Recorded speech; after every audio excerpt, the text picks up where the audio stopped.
Welcome everybody to the Barons Club podcast. We are live with MightyTeapot and Mukluk. We're going to switch the scene just a second here. This is actually our second episode where all three of us are here in the same state of the game discussion. We've done one, what was it, last year, and it's kind of a very different. We're in a very different phase of the game than we were last year, I think, right? So welcome, Teapot, Mukluk. Good to have you guys. Thanks for having me on. And yes, we are indeed in a different phase. We're in the end game now, MM. We are in the end game. By the way, just to let you guys know, Mukluk here is a very busy man, because he's a famous internet celebrity. So we are on borrowed time right now. So we're going to try and get a lot of discussion underway. I don't know if it's because I'm an internet celebrity. I think it's just because I'm a dad. Yeah, could be as well. Yeah, I mean, I learned that. Maybe even Teapot will learn that soon. TM in the next couple of years. Imagine a mini Teapot running around. Oh, I do. I mean, are you sure you want to imagine that? I'm not sure. You'd have to name him. What was it? What was the little cup in Beauty and the Beast? You have to name him after that. So easy name for an online alias, I guess. So very easy time though. Oil Baron, Teapot, and a potato in the same room. What a time to be alive. Wow, that's a good joke, I guess. Easy meme content right there. Anyway, so our discussion for today, guys, will be pretty much on wrapping up the Icebrood Saga, how everything was handled. I'm sure there'll be some interesting discussion there.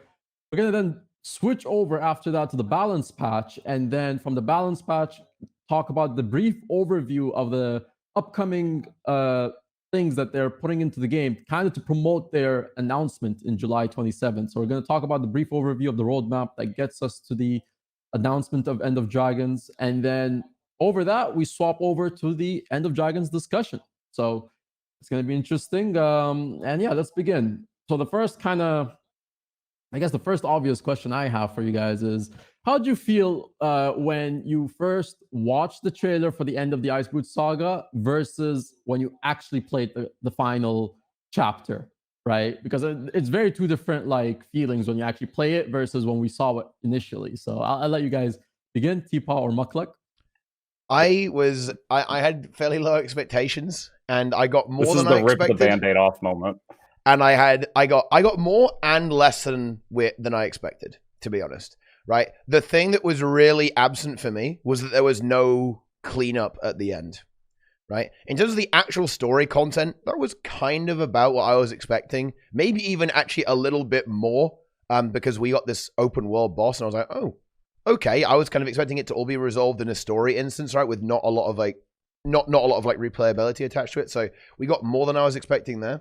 But the thing where, in my opinion, it really was a bit weird was where's my EOD teaser? Where is the epilogue? It just it's over, right? The thing. Okay, but spoilers, by the way, guys, in case anyone was wondering about that. But yeah, it just disappeared completely. All of a sudden, it's oh yeah, story's gone. That's it. See you guys in a few months, by the way. Boom. There you go. So that's kind of my general thought on the episode. It was all right. Okay, the lore people are going to be very, very angry with good reason. And it ended very, very abruptly in a 12-second cutscene, and then there was no kind of resolution to the main plot there afterwards. Yeah, I agree with that. I've been actively making content for Guild Wars 2 and playing it the last 2.5 years. So just me, playing vanilla, hot, Path of Fire, all the available living worlds. I went through all of that in relatively recently, and I remember when they announced the Icebrood Saga, they brought everyone to that venue, and people were like, "Oh, they haven't done this since Heart of Thorns," and I was like, "Oh, really? Sweet! This is gonna be amazing." And then there was that cinematic where it showed the code in on the screen, and everyone's like, "New race," and then they were like, "Nope, new living world number 5," and then I remember that guy on Cape in the Jedi Sith robe. I don't even remember who that was, but it was. I remember everyone leaving that venue looked really disappointed. And then it's okay, well, I don't know why they built up the hype so much. This is Living World.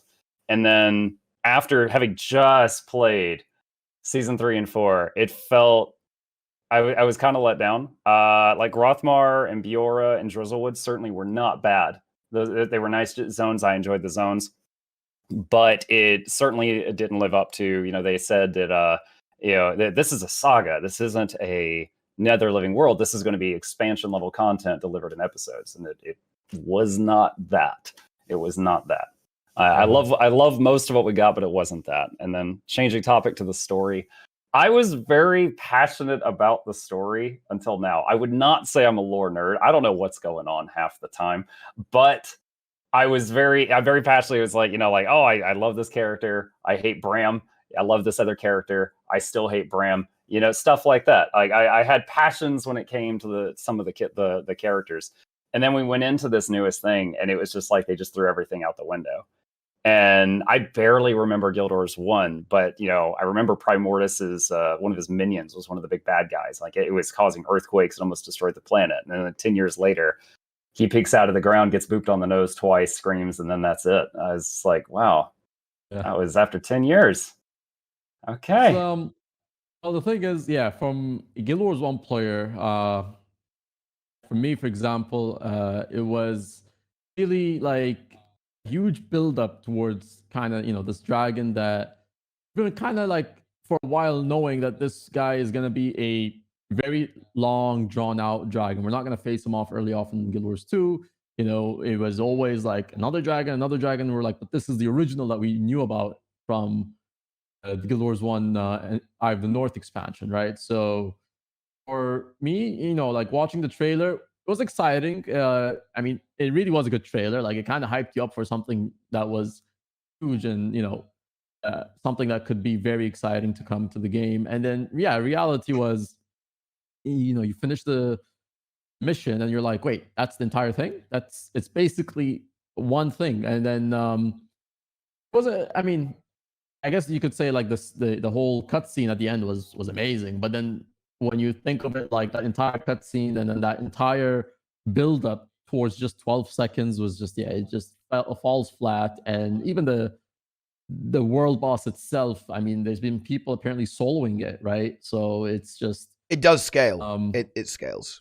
It does scale. But even when it does scale, I think it's for a world boss, I guess it's okay. It kind of does have some things that you have to coordinate a little bit, right? Like you have to go kill the other nodes in a phase, and then you have to come back and then fight and break the bar for something. Like there's a bit of interaction that the people boss are required to focus. If there's one thing to like attack the patron, it's probably not the boss. I think the boss is actually quite well done. Like it's not the craziest boss in the universe.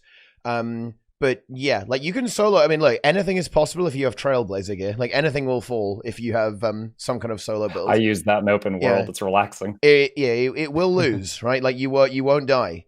Now, I do. You know what? We got Mr. Doom and Gloom over here for both of these two. Let's actually put some context here, right? Because in my opinion, the context is very, very interesting here, and it actually mirrors. Because I am making a video about this, and I did some research for this. This, in my opinion, mirrors the Heart of Thorns release a lot.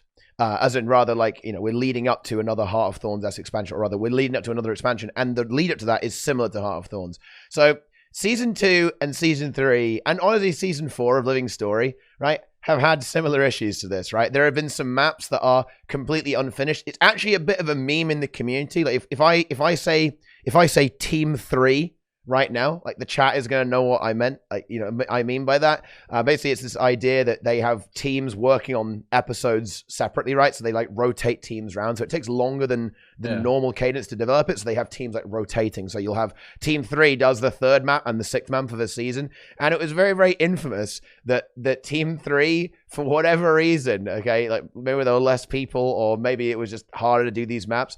The maps would be scuffed, right, from Team 3. And this is exactly what they were. I mean, if you look at Bitterfrost Frontier, not a very finished map. You could honestly say the same thing for Corner. You could say the same thing for Siren's Landing as well. There's a lot of things that the previous seasons struggled. But if you look at the HOT release, like Season 2, it just happens like, oh yeah, it's Scarlet. Oof, we're finally free of that character. Wasn't that bad, but people didn't like it very much.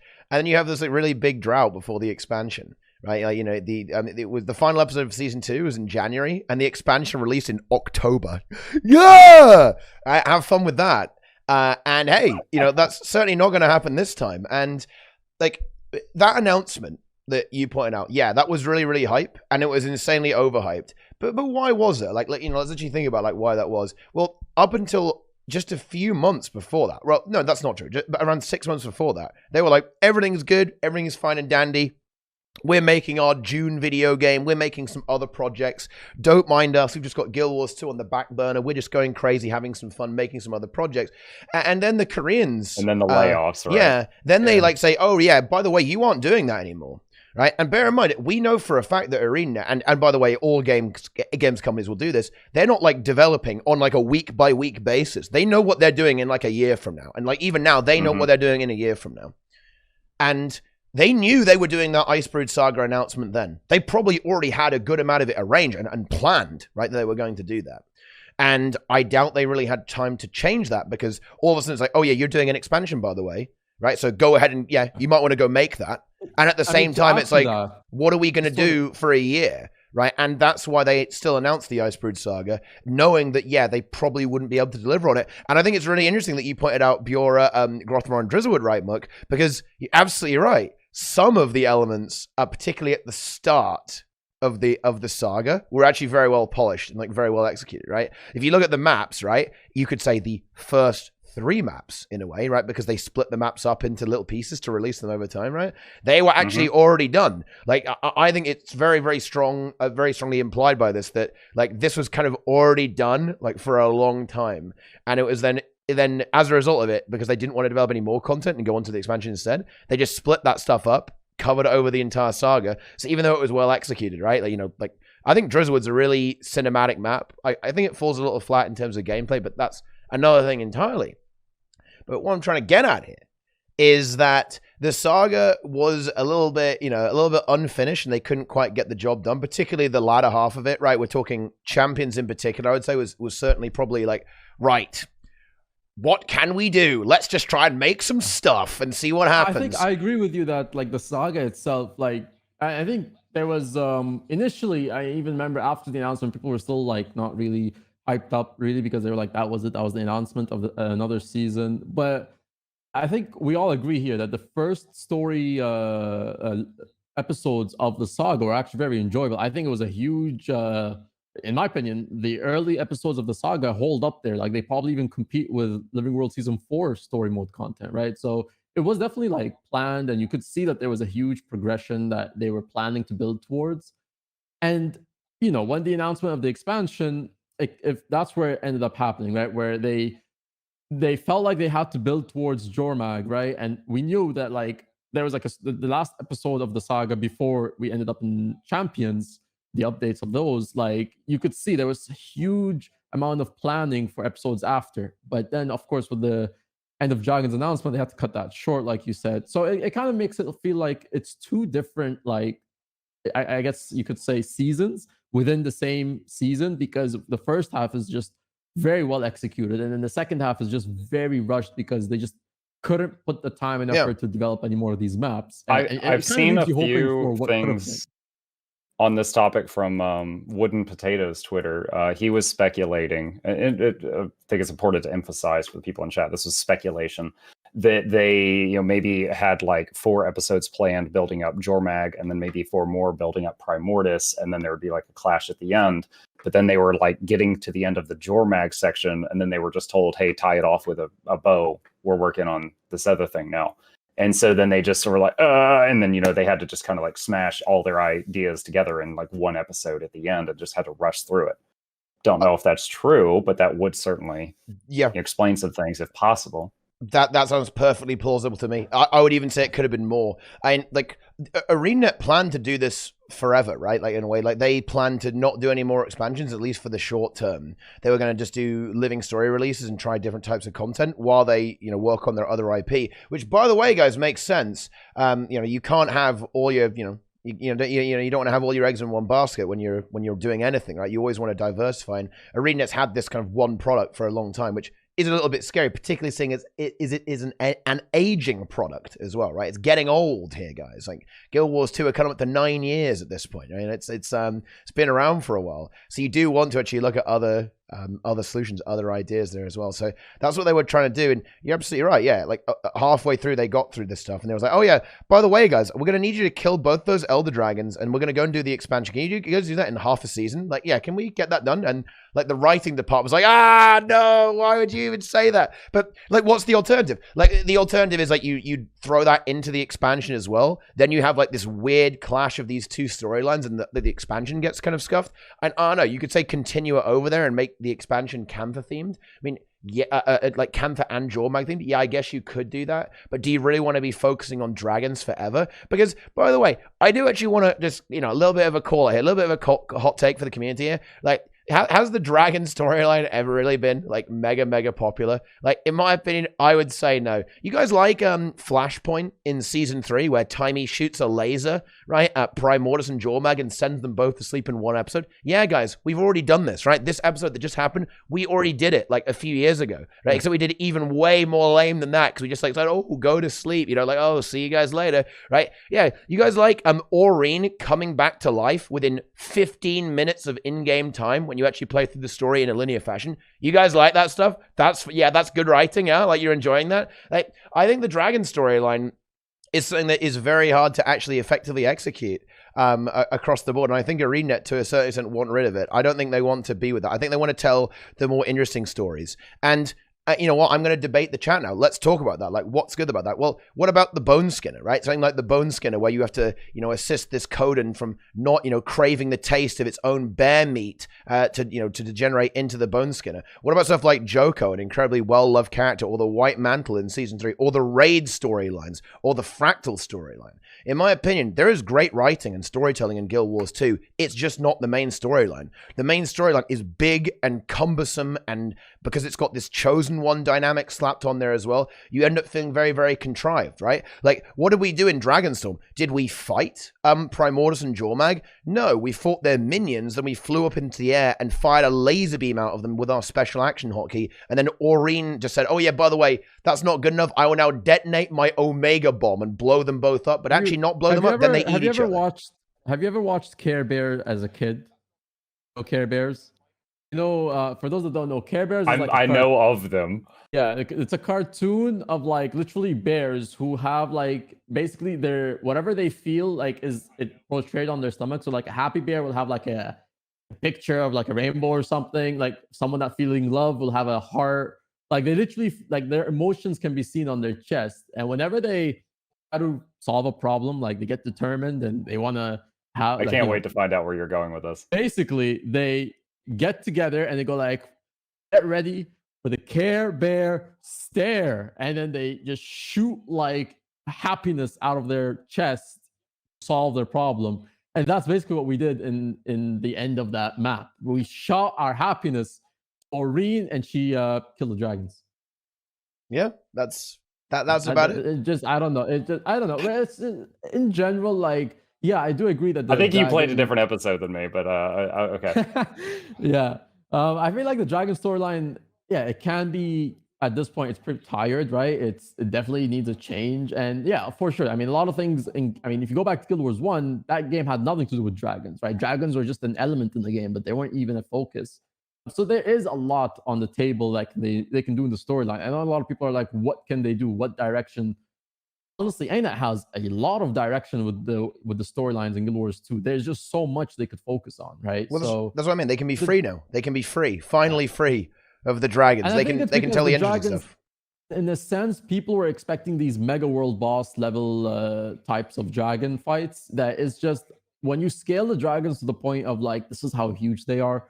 Realistically, that's hard to implement in the game, right? It's just too much amount of like work to make a dragon model that huge and not mess up the game and somehow or break something else, something in a dungeon that you have no idea is broken because of this one. Well, yeah, I mean that's why like with Mordremoth, it was just like, all right, he is the jungle, and we like fought him in his mind and stuff like that.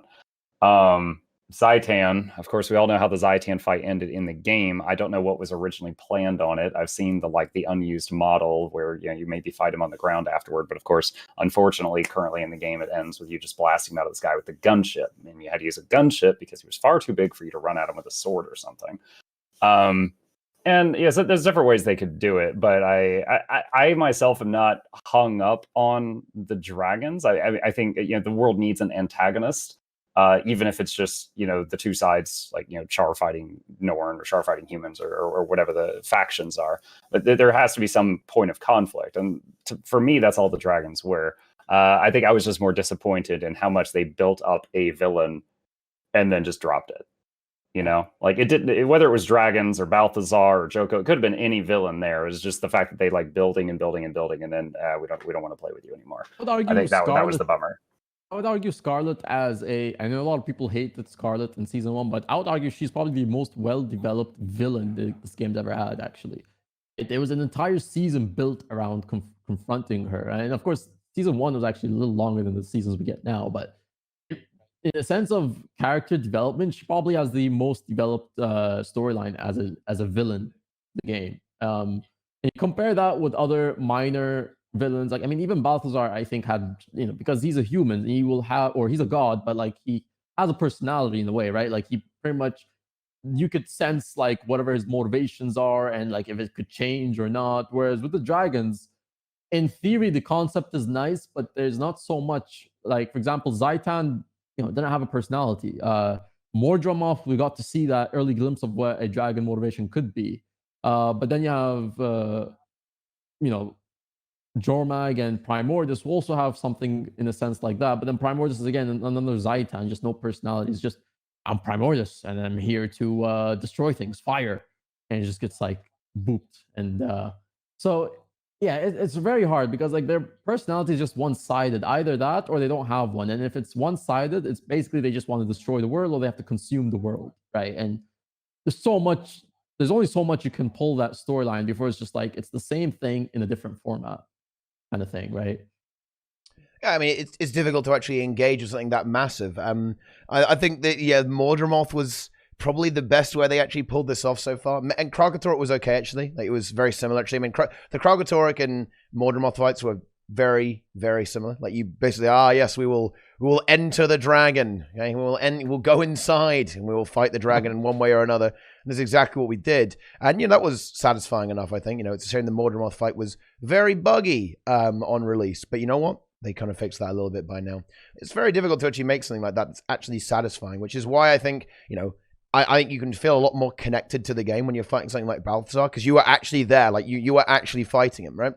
Same thing with Joker, right? I actually think the Joker fight was really, really cool. Like, you have like these bizarre mechanics where you can't see the AoEs unless you use the action key. Probably not the best design there, but it was kind of fun, right? It was an interesting fight, and you actually engage with the character. And obviously, yeah, like when you're dealing with an actual, I guess, like a humanoid, right, or something that is a bit more relatable than like a giant earthquake, right, which is basically what a lot of the dragons are.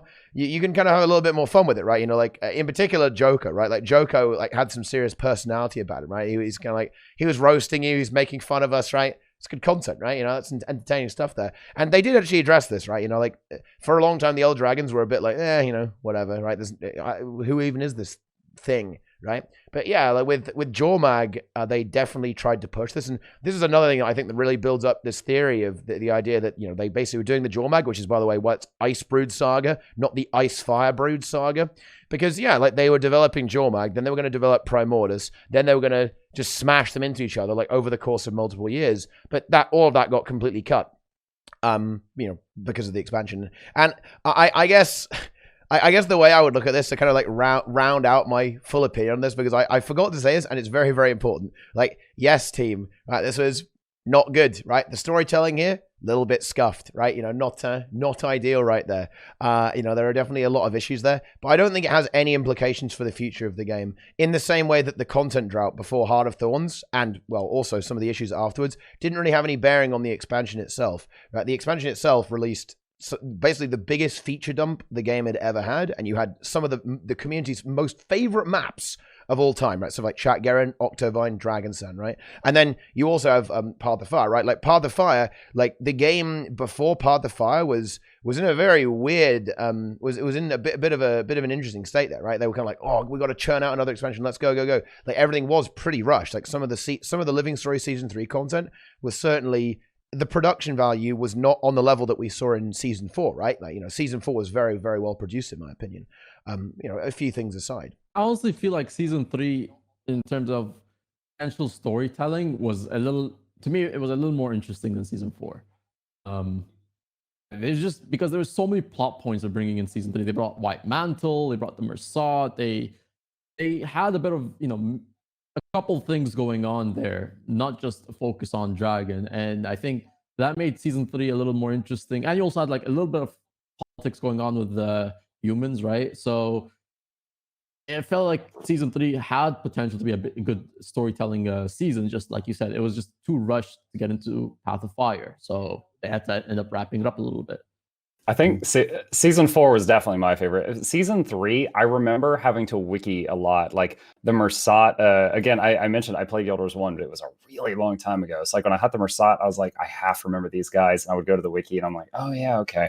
And then there was like the I forget her name, but there was the lady that was hunting the Mersat, and she had been like immortal and was running around for, hundreds and hundreds of years. And I remember looking her up. I was like, oh, okay, yeah. So I feel like season 3 definitely hits harder if you played Guild Wars 1 and remembered a lot of it. Like there's a lot of nostalgia bombs there. Season 4, though, I remember multiple times in season 4, I actually got like chills.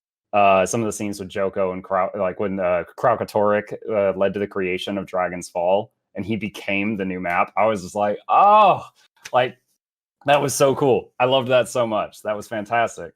That was definitely my favorite season. Yeah, season 4, and you know what? I think that's a really good point, actually, about season 3. I think season 3 probably did actually kind of bamboozle people a little bit. There were a lot of callbacks, like the existence of Bloodstone Fen, like the White Mantle. There was a lot of callbacks there to the original game that might have bamboozled people who maybe weren't who just straight didn't play the first game, for example. And yeah, and season 4 as well. Yeah, the production value was like, ooh, yeah, definitely on point, right? Like it's Guild Wars 2 at its most cinematic as season 4 for sure.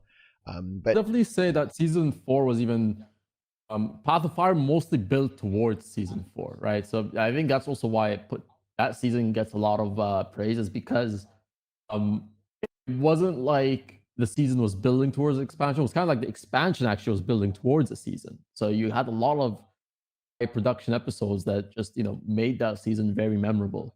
Of course, with a lot of chills and a lot of heartbreaks here and there. Of course, some heartbreaks were solved in like 15 minutes of gameplay later. But yeah, I mean, in general, the seasons it depends on what hit people mostly, because yeah, season 3 kind of was like they rushed a lot of storylines together, and if you're a Guild Wars 1 fan who remembers a lot of them, it hits very close to you compared to others who, I mean, I think even me as a Guild Wars 1 fan, I probably have to Google something. I was just like, I know this, but let me just Google a little bit of it. So I wikied some things, but in a sense, I think, overall, to wrap up this discussion before we head into the roadmap discussion, it's interesting to see what they can be with Kantha, because here's the thing. Kantha in its own has plot lines that aren't even related to Tyria. So and we'll get this into End of Dragons later in the podcast, but that itself has a lot of choices for us to explore. Which is why they had to clean up this storyline as well. Right, like the reason they needed to do this is because they wanted to actually explore those storylines, and it's going to be way harder to do that if you bring the baggage of 2 Elder Dragons at the same time. Although like the baggage, yeah, you're not wrong. I just think it's a funny term. Yeah, I mean, seriously though, like I think the End of Dragons is going to be okay. End of Dragons as an entity is probably going to be better that they made this call to basically say, right, we're going to cut our losses, and just move on and go somewhere else. It's going to be new. It's going to be different. And I think it's going to be a very, very polished experience. Like, even though the Icebrood Saga, certainly in terms of production, is not quite up to ArenaNet standards, right? Like, some of the content is very, very short. Some of the content isn't quite as polished or developed as we want. I don't think that actually has any ramifications for the future of the game and the future of the expansion. I think it's going to be like a really, really well-polished product, because I think ArenaNet know it's important. Right, ArenaNet are going to be very cognizant of the fact that if this goes badly, then it's not that the game will die, right? I don't want to be over dramatic. It's that the game will not grow, right? Unless that happens, right? Like the game will just stay where it is. Like this is whenever you have something like an expansion announcement, an Icebrood Saga announcement, these are the points in a games company's history where you have these opportunities to change your trajectory, right? And this is definitely one of them. This honestly might be one of the most important moments in Guild Wars 2's history, because it can either go up and up and up, or it can just kind of like flatline and just, you know, descend back into the depths of Omegle. Because, hey, those other MMOs, they ain't doing so hot right now. I mean, there's a lot of anger in the WoW community right now. Final Fantasy, they've gone back to watching anime, right, and erotic role-playing, right, because they're waiting for content to come out as well, right? Dude. Oh, please, WoW does yeah, role-play as well. yeah. Are you in the Goldshire? Oh, dear. Not seen our game? Yeah, how do you know? Okay, you like those Draenei, Muk? You like that stuff, dude? I am an innocent flower. I don't know what you're talking about. Well, yeah. Well, it was a great point actually you made about that, actually. Like, and I think this is a mistake ArenaNet won't make. And just like, no, I hate to continue talking it because I know we want to move on, but I want to really highlight how much of a good point that was, saying that season 4 was like directly continuous from Path of Fire. This is a mistake that ArenaNet won't make again. It is a very bad idea to make your expansion so it like ends, right? So it's like, oh yeah, we killed the big bad guy, by the way, guys. Like, Mordermoth's dead. That was definitely not a good idea in Heart of Thorns. Much better in Path of Fire when it was much more continuous and linked together. because I think you're saying just at the end of it, have a hook for the next thing. Yeah, sure. Yeah, definitely. Yeah, you gotta hook people in. You gotta keep people. Otherwise, people can go, oh, I beat the game. I can go and install now.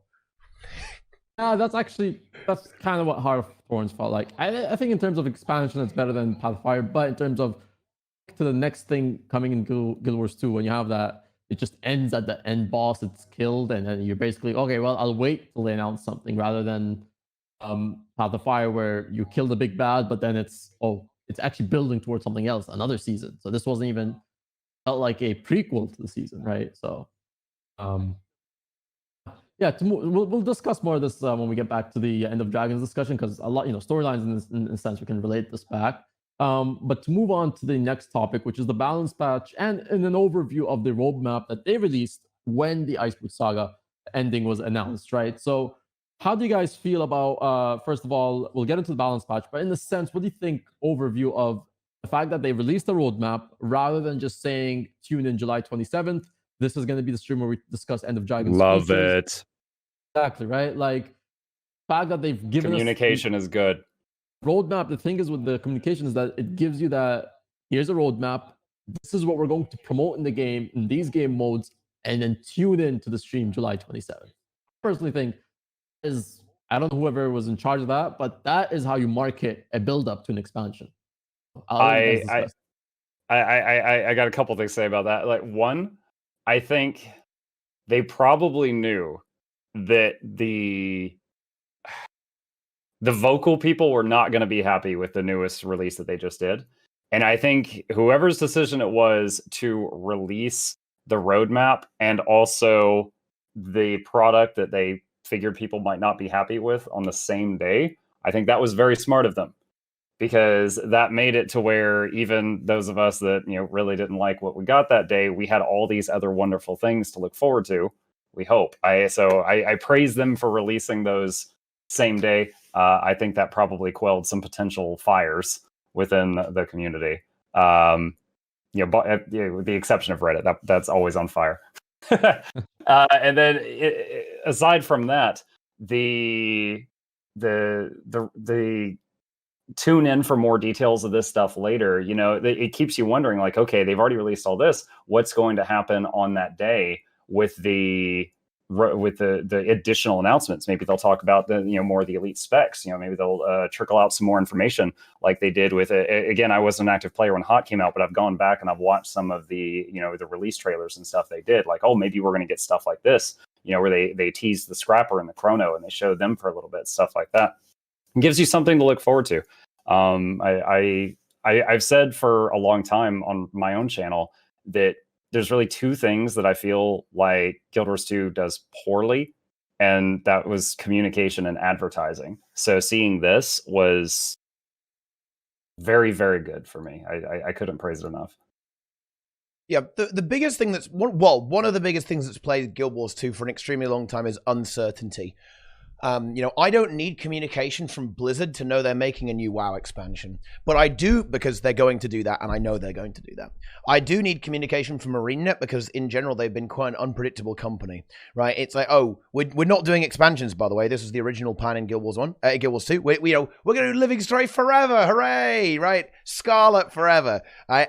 But no, actually, no, we are doing expansions. And then it's like, oh, yeah, nothing happens for a long time. And then it's like, oh, yeah, now we're doing this, by the way. Right? Like Guild Wars 2, oh, yeah, are there raids coming? I mean, there's still been, like, no official confirmation that raids aren't being developed. Although that's semi-not true. That finally happened, like, a while ago, right? Like, you don't need that in other games, but you do in Guild Wars 2 because there's so much uncertainty. And uncertainty, it breeds this animosity in the community, particularly in places like Reddit.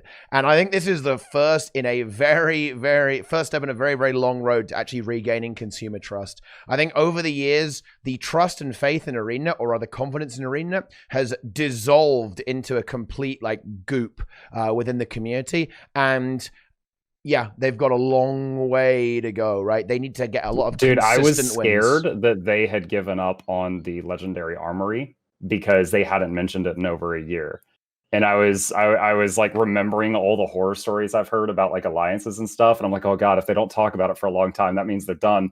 And then so just seeing Legendary Armory was on the list, I was like, yes, it's back. Even though it never possibly went anywhere, I was still so happy just to see it mentioned again. No, the thing is, I was more surprised that I was more surprised that it was being announced to release for the expansion, because we were at this point thinking like, you know what, they might as well just release it for the expansion. It's another reason to buy the expansion.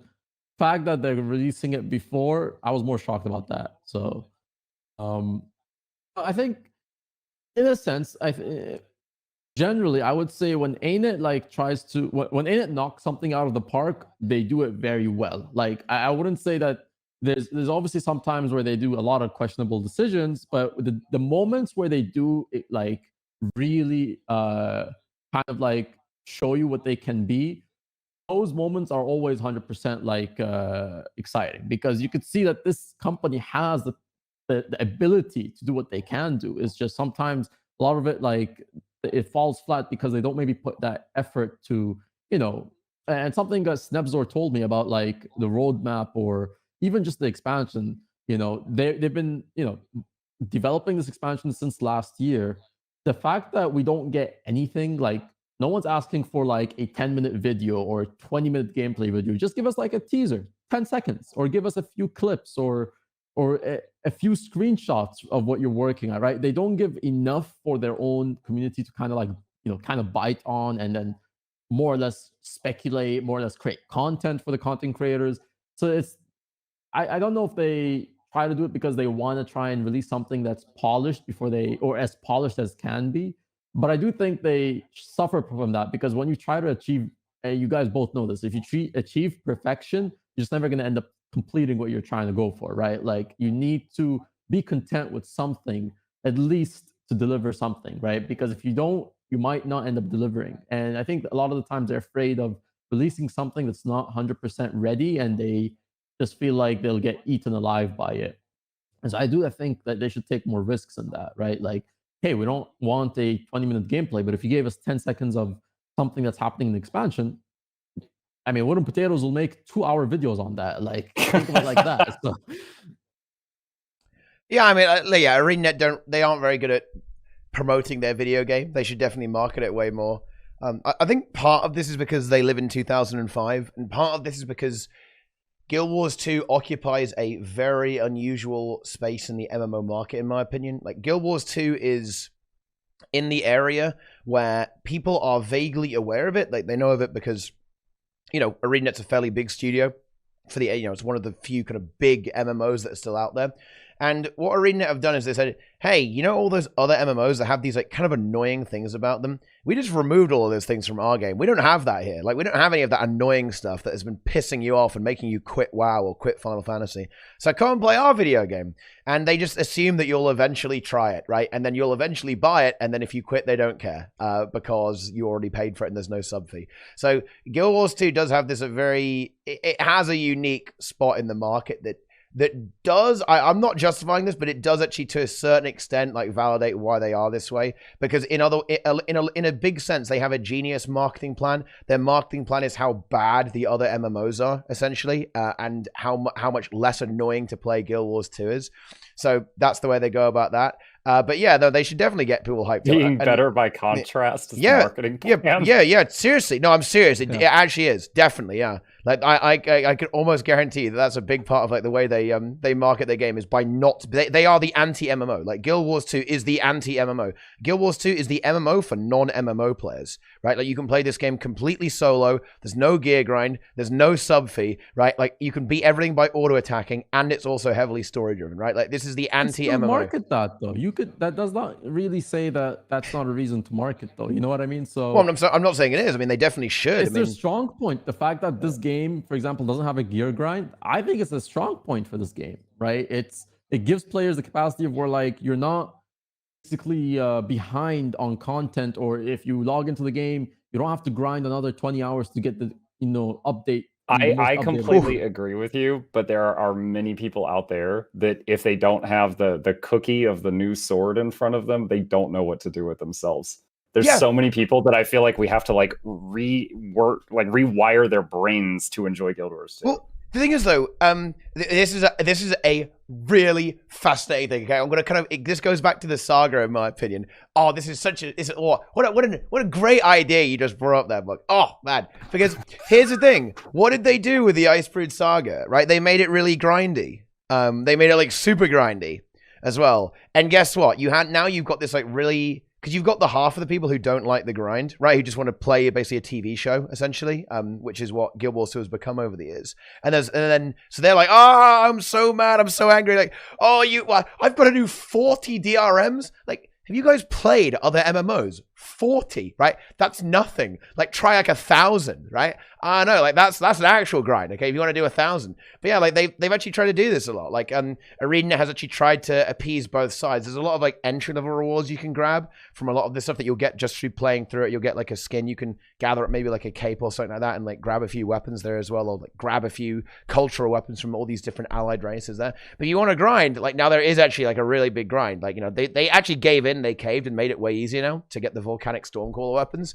But originally they were like insanely grindy, and like the otter infusion is like super grindy, and now these glowy eye infusions, it's super grindy, right? I think they're on the TP right now for around 5,000 gold, maybe even more than that. Actually, I don't know the exact price, but in a way, ArenaNet is trying to fix this. They're making the game way more grindy, I think to actually, in a way, appeal to a broader audience. This is one of the things that Path of Fire really lacked. I think was that you beat Path of Fire, then you went right back to playing Heart of Thorns, basically, because there was like nothing to grind there, essentially, in that content. I don't think they're going to make that same mistake. I just imagine that people like DeRoyer, who have like all the achievements, whenever they release one of these new really grindy achievements, he's just like, God dang it, and just flips his desk and sits down and gets to work on it, not happy at all. Yeah. I mean, in a sense, I guess, yeah, like roadmap, definitely something they need to capitalize more on in the future.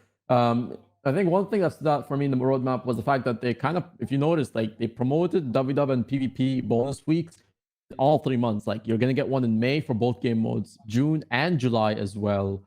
And it kind of, it's like they're trying to get the player base to maybe shift into those game modes for those weeks at least to try it out. Maybe they're trying to get more people involved in WW who've never done it before. Likewise with PvP. And again, more reason on why they should try and get more of that things going on, because like we said, it kind of gets people more engaged in the game, right? Sometimes, like Muck said, you need that carrot on a stick approach, and some people like that's how they operate, right? I don't fault them. Some people feel like there should be an incentive on why I play the game, and that's a good opinion. Like and then there's some people who are just very content, and they will find a way to make the game enjoyable for them, right? So before we wrap up to roadmap, we'll probably talk more about this in a bit. How about we take a step back and discuss the balance patch, all right? Because this topic, I feel like I've seen both of your streams. I didn't cover this, but I've seen both of your streams, and very interesting points there. So I'll let you guys kick off a little bit here, right? Because I'm sure there's a lot of bottled up aggression on these balance notes. All right, so I think I'm gonna have less to say than you. You mind if I start? Oh yeah, go ahead. Hit me with it. Lay it on me. So I definitely consider myself just a professional casual. Like I'm a casual player who just plays a lot, but I'm still pretty stupid. And I feel like you know a lot about the theory crafting of like the ins and outs, like what this small change is going to do for these classes and stuff like that. And I respect that. But like I'll say the biggest thing I was excited about when I looked at the stuff, and I even said this when at the beginning, I said, coming from many years of WoW, the biggest thing I'd like to see is that they spread the jobs out a little bit. Like in WoW, there was a time period where the only way to get the stamina buff, the plus hit point buff, was to have a priest in the party. And later they were like, all right, there's people that don't have priest friends. Let's give it to warlocks too. The only way to get bloodlust was with shamans. All right, we're going to make a copy of it called Time Warp. We're going to give it to mages too. And I was like, I'd love to see that. So when I saw that scrappers got quickness, and we're hoping it's going to be 100% uptime. I know the community is kind of unsure right now. And that Mesmers were getting a 10-man alacrity option. I was very happy about that. I was like, nice, more options for group composition. I hope, if everything works out. But to me, that was one of the most exciting parts. Yeah, there were a lot of little buffs and nerfs there that are going to have lots of changes that they're going to make. But I was so happy just to see some more jobs getting spread around. I wouldn't mind if Thief got something. I laughed at the Thief, and they're like, Thief needs more diversity. We killed Boon Thief. But yeah, so I'll let you go into the nitty-gritty details, but I was ecstatic just to see some more people getting jobs that they didn't have, which might lead to some composition variety in the future. Yeah, and I completely agree with that, right? Like the biggest thing with this balance patch is incomplete, right? Like this is incomplete because if we look at those, if you look at the quickness changes, right? Like Scrapper is in a really weird spot, I think, in PV. It's going to be a little bit like Quickness Firebrand or like Chronos. It's going to do like some damage and give quickness now, or probably or heal and give quickness. But the thing is, are you really going to want to take that? Like, is that really what a lot of people are going to take? I mean, I guess if you're like a really big Scrapper fan, then you can. But I'm looking at Scrapper, I'm looking at Firebrand, I'm looking at Chrono, and I'm thinking, yeah, I think the quickness is like only like the first step in the road between bridging the gaps between these things. Like PvE there's other stuff. PvE is like mega power crept. Okay, we're talking mega power crept, like omega power crept. Like there are some bosses in raids now that can barely fight you. They can it honestly feels bad. Like when I fight certain raid bosses, I feel like I'm bullying people at this point because of just how overstacked everything is within the game. And yeah, and so you're going to need to either strip a lot of these mechanics away or add a lot of these other mechanics as well, because if you look at Scrapper, like Scrapper, it can heal pretty well, right? Okay, that's pretty good, and now it can give quickness and it can probably do damage as well at the same time. But then you look at something like Firebrand, it's like, oh, I'm going to do damage and I'm going to give quickness, and I'm also going to have healing even if I'm playing DPS because I have Tome 2, and I also have stability and Aegis access. I have one of the most busted, overpowered healing skills in the entire game, right? Like with my instinct. And now, by the way, even more busted thanks to a slightly ill-conceived manta change, in my opinion, but we can get to that a little bit later, right? And you were talking about spreading the jobs out. Then explain this to me, okay? Why on earth did they give Alacrity to the original Alacrity class again? Like, okay, you know what? Change my mind.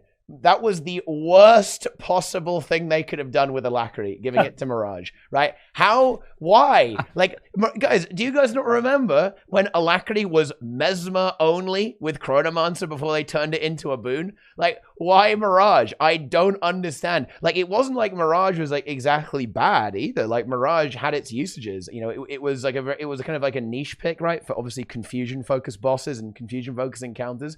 But why does it need Alacrity now? Like, you could have given that to anything. Hey, like Thief could have got Alacrity and weird stuff. Because yeah, you're right that Boon Thief got a bit of a slap, but Boon Thief was stupid, right? Like, because Boon Thief was a gimmick, right? It only worked if you have this exact steel exactly in a raid, right? Exactly here.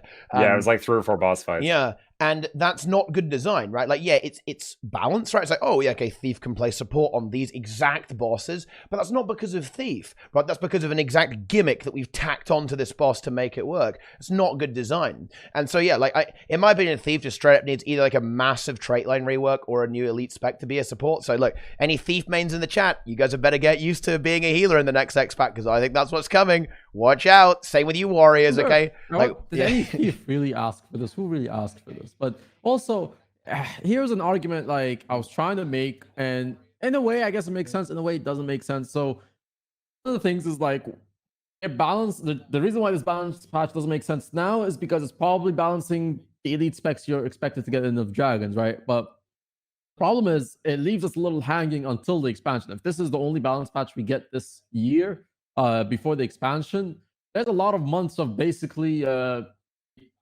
like a lack of focus for some classes because of this, right? And some classes just basically overtake other classes, right? And you saying that though reminds me of that PvP patch they did last year where they made some traits become 300-second cooldowns so that they could replace them later, and we're still waiting on that. Teapot was afraid that the balance patch last year was going to affect his Masters Arena tournament so heavily, and it was just like most classes that were overpowered got like a slap on the wrist, and that was the entire patch. That was it for. Thank God. Well, so there are a few things here actually that are really worth talking about. They did actually say they are going to be following up on this in the roadmap, so big credit to ArenaNet there. And in terms of like preparing for the expansion, they did do this. And if we look at some of the things they did here, particularly to retaliation, torment, and resistance. So retaliation is now resolution. It's just condition damage protection. Resistance now doesn't prevent you from it doesn't protect you from damaging conditions, only from impairing ones. And torment is basically reverse. So it does less damage when you're moving and more damage when you're standing still. So it's going to be normal damage when you're moving, more damage when you're standing still. Like, these things actually open up a huge amount of design space. And I think they're very intelligent changes, right? Because I know we kind of went hard on them, and I was going a bit hard on some of those changes. But in my opinion, that can be fixed. You can play with numbers and fix everything that I was just complaining about, basically. Like, that's easy. But what is really hard to get around is the fact that you can't give resistance to people because it's a broken effect, right? Total immunity to all Condi damage. Can you guys imagine if there was a boon that made you immune to power damage, right? That way, well, it's called playing Revenant, actually. But, you know, aside from that, right? You know, Thank you. Yeah. But I feel like I'm the only one saying that. But you know, that aside, you know, this is ridiculous, right? That would be so busted if that was the case. It would be so disgustingly strong. And retail, yeah, you guys like retail? You guys like hitting a guardian and then you just die, right? Because you're the guy's like standing there healing itself and like, oh, I'm dead. No, what a disaster. Yeah, these are really good design changes. And torment.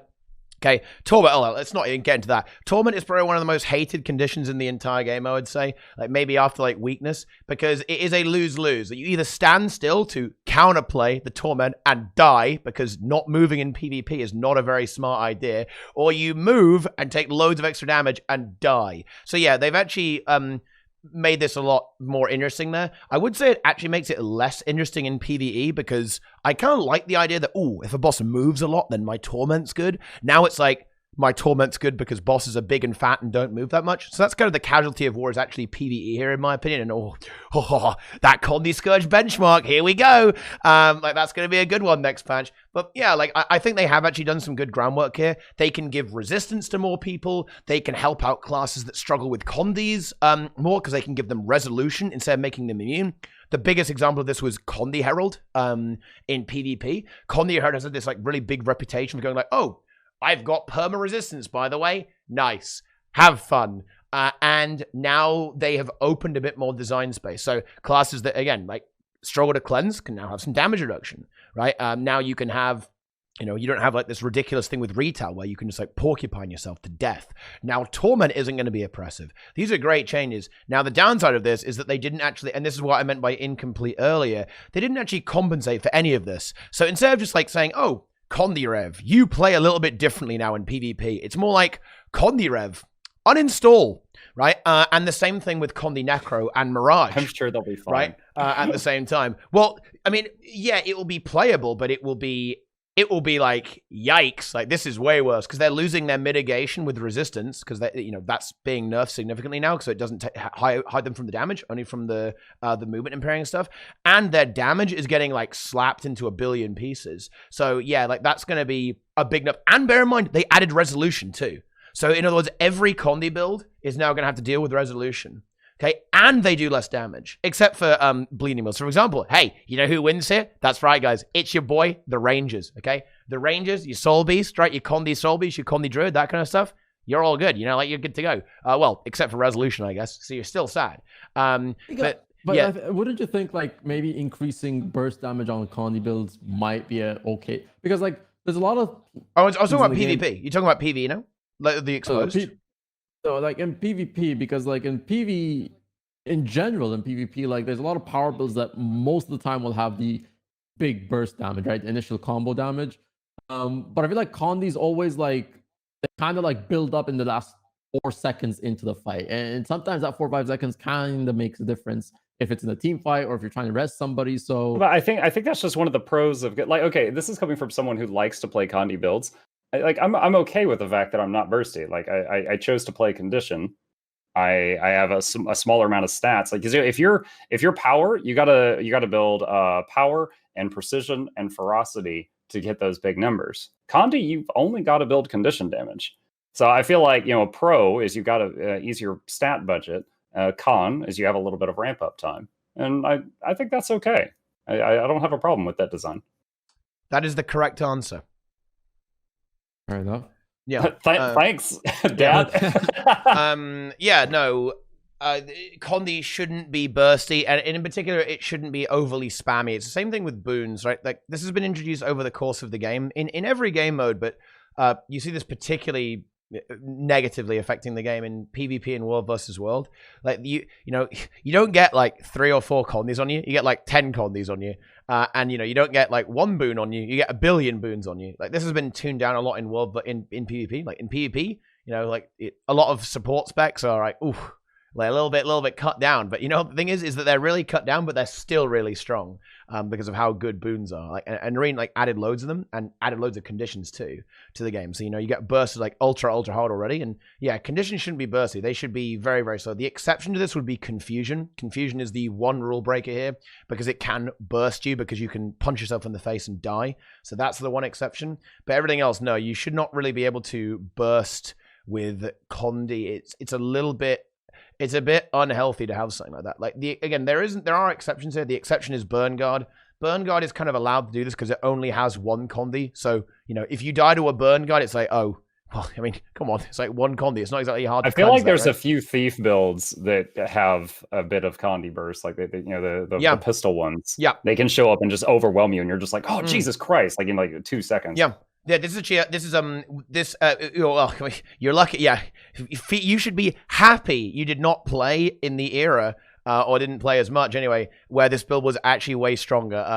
Condi Thief used to be absolutely disgusting. It still is, and it's actually getting a bit of a slap this patch actually with its Grandmaster trait being reworked, so it gives bleeding instead of confusion, which is definitely a bit of an oof for sure for Condi Thief. But yeah, like this build has historically been a big problem for PvP because it's very uninteractive, it's very bursty, right? And it just destroys you, right? Absolutely, yeah. Like Condi Thief is the perfect example of why Condis shouldn't be overly bursty because it is extremely unfun to play against, right? Is it beatable? Yes, but it's unbelievably unfun. And by the way, I would say the same thing about power builds here. I'm not like biased against Condi. If you have like a build that one-shots you out of stealth, not fun, right? Okay, not entertained to play against that in any way. 2-3 hits and you're dead, basically, kind of thing. You're already down, wondering what hit you. But again, it goes back to the whole thing, right? Like while this build, a lot of the questions they kind of raised with this balance patches. Again, do you feel like, I mean, is there a reason that maybe we get another one down the line, or more likely we just end up with this and we just have to carry out the expansion? That's the thing. Like, if this balance patch makes sense after the expansion, because we're like, oh, these elite specs, these elite specs that just got released. This is why they did those changes in April, or was it May?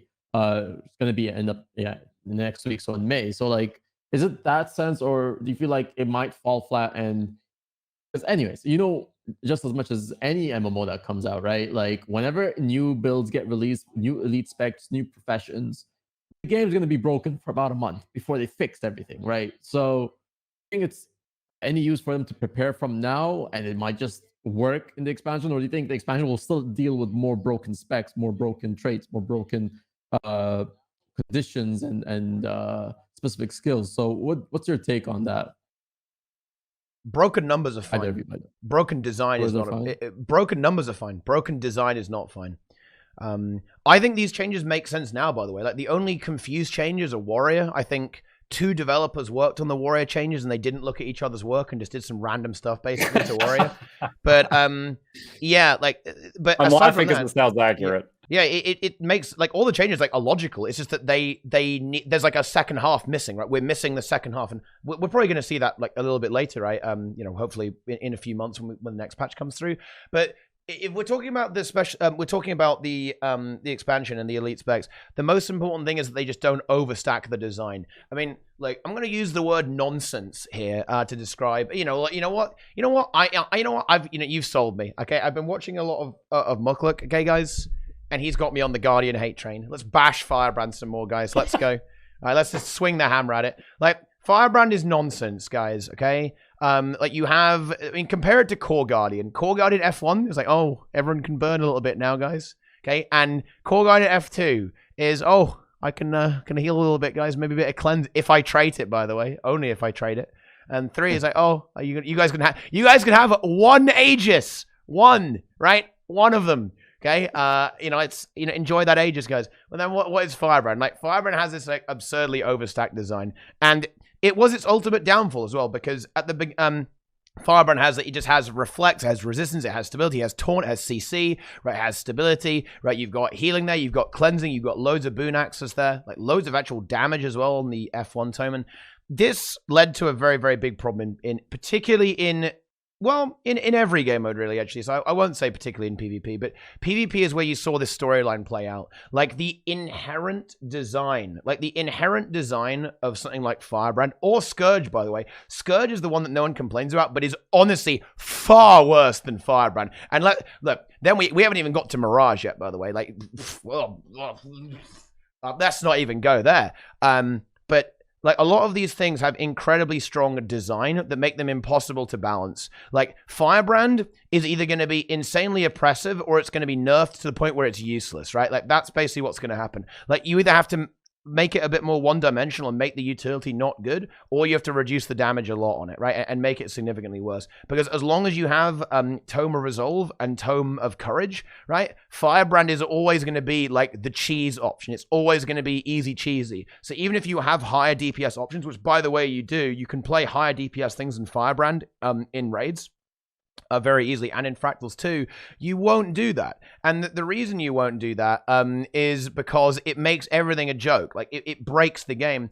And this is what I think ArenaNet really needs to be careful about. Like, Path of Fire in particular introduced a lot of game integrity destroying mechanics. In particular, I would say Firebrand and Scourge are the 2 really big examples of this. Heal Scourge is a build that is by far the most overpowered build in PvE, not even close. It is not, there is nothing that even compares to how broken that build is, and it's because of Scourge existing that build exists.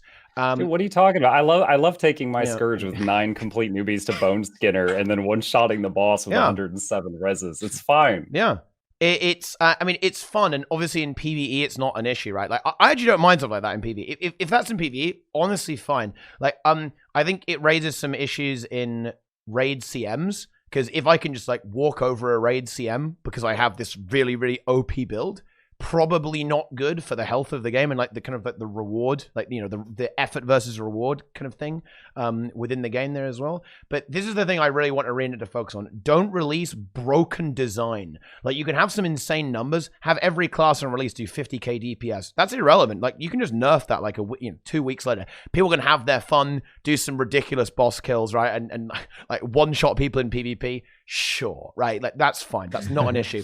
The problem is where you have Mirage, right? And Mirage, a mechanic so broken that they had to actually remove a dodge roll, and it was still oppressive, right? And it actually turned out that it's still quite strong. And you started to see play again with one dodge, right? They nerfed everything about it. They gutted every trait line on Mesmer in PvP. They slapped it. They punched it. Like Core Mesmer, dead. Chronomancer, dead. Mirage, still there. I am still here, guys, because my profession mechanic is fundamentally broken, right? And that's what you've got to avoid, right? Otherwise, you'll never be rid of these things, and they will massively compromise the other specs as well. Because obviously, you know, if you have an elite spec, it is to a certain extent reliant on the core classes, right? As well, like, you know, it does have interactions with the other trait lines, and this means that you might have to nerf a trait line to nerf an elite spec, and this is a really big problem because it means that you end up annihilating the other options. Like, in your quest to get rid of Mirage, you also just delete the other options as well from the other builds, right?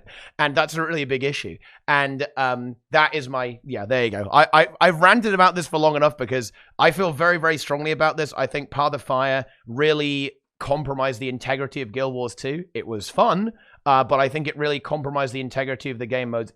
Every single game mode was punched by the release of Path of Fire because of how powerful the design was on a lot of these specializations. And when I say design, I mean like the profession mechanic, tomes, Mirage Cloak, shades, and so on and so on and so on.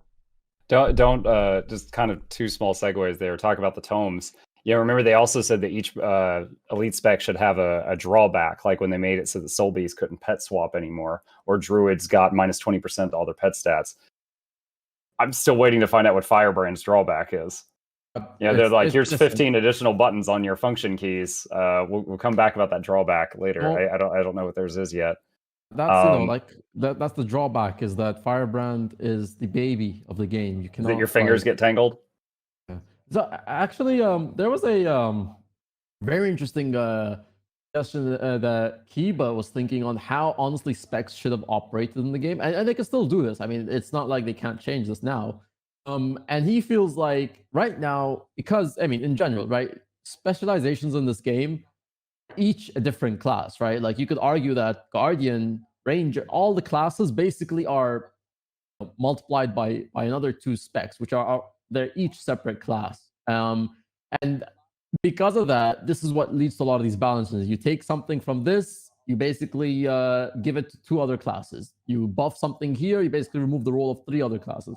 And rather than have specializations basically be another class entirely on their own, why not have the specialization in which, in a sense, would make... I think this makes the most... in terms of like how this should be done, I think this makes the most sense, is have the specializations be enhancements of a core class. So that way you're...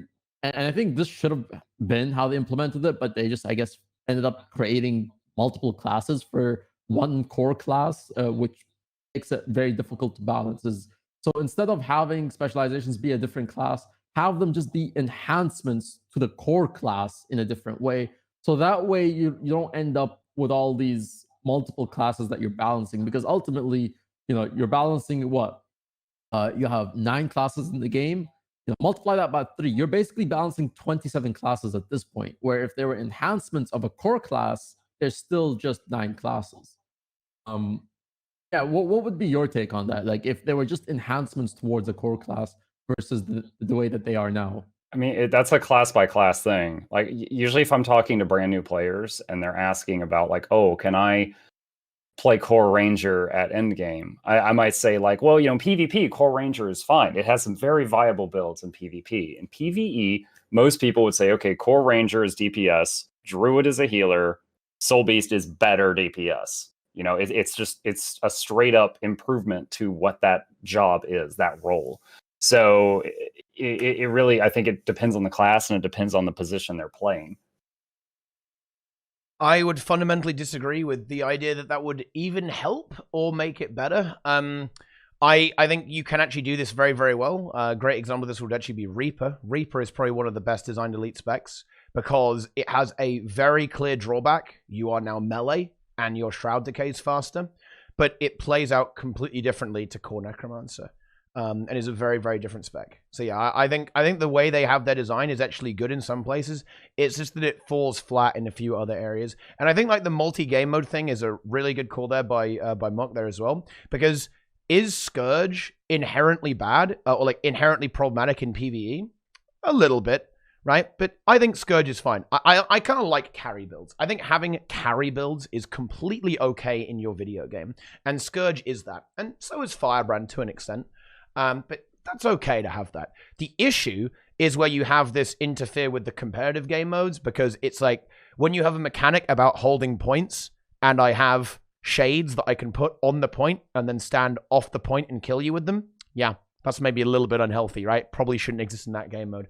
So I think as long as ArenaNet kind of recognizes what's healthy design for a certain game mode and what should be within the parameters of that game mode, you can actually go pretty wild with the design, right? Like you can be out there, in my opinion.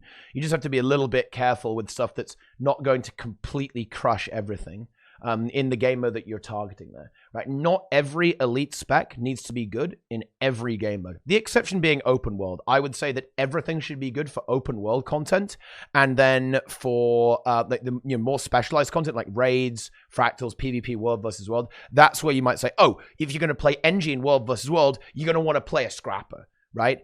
Because that's what NG does in world versus world, right? Or in PvP, like, oh, like if you're gonna play Guardian, you're gonna want to play. Well, I mean, that's a terrible. That's a bad example right now. Yeah, if you're gonna play Guardian, that's what we're trying to fight against. Okay, if you're gonna want to play Guardian in PvP, then you want to play Core Guard right now. Actually, funny enough, because it's funny we talked about drawbacks, right? On Firebrand Tome, tomes are worse than Core Guard virtues in PvP right now.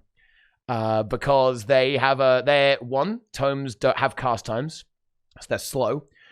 Whereas instant cast, because this is actually there is kind of a drawback here. Like virtues are instant cast, they have much shorter cooldowns, and they also have like a very, very big radius on them as well. So there is actually a subtle drawback there with these things. It turns out that tomes are actually very, very bad, and this was what I was alluding to earlier. By the way, Firebrand tomes are bad because they just took all the numbers and said, right, those numbers are all 1 second now. And all of a sudden, yeah, it's not good anymore, obviously, right? But that's the fundamental issue with Firebrand's design, right? It's either going to be a strict upgrade over Core Guardian, or it's going to be absolute trash. And that's where it is right now. Like Firebrand is honestly one of the worst specs in PvP right now. Feels bad. Like, it died. There was a good hybrid build for a while, but I'm afraid it died for Burn Dragon Hunter's sins. Permeating Wrath. And it had to go.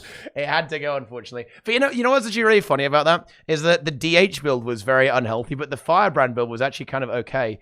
It had a lot of weaknesses in a way that the Trap DH didn't. Like Trap DH was mostly like very, very strong because of the rune, right?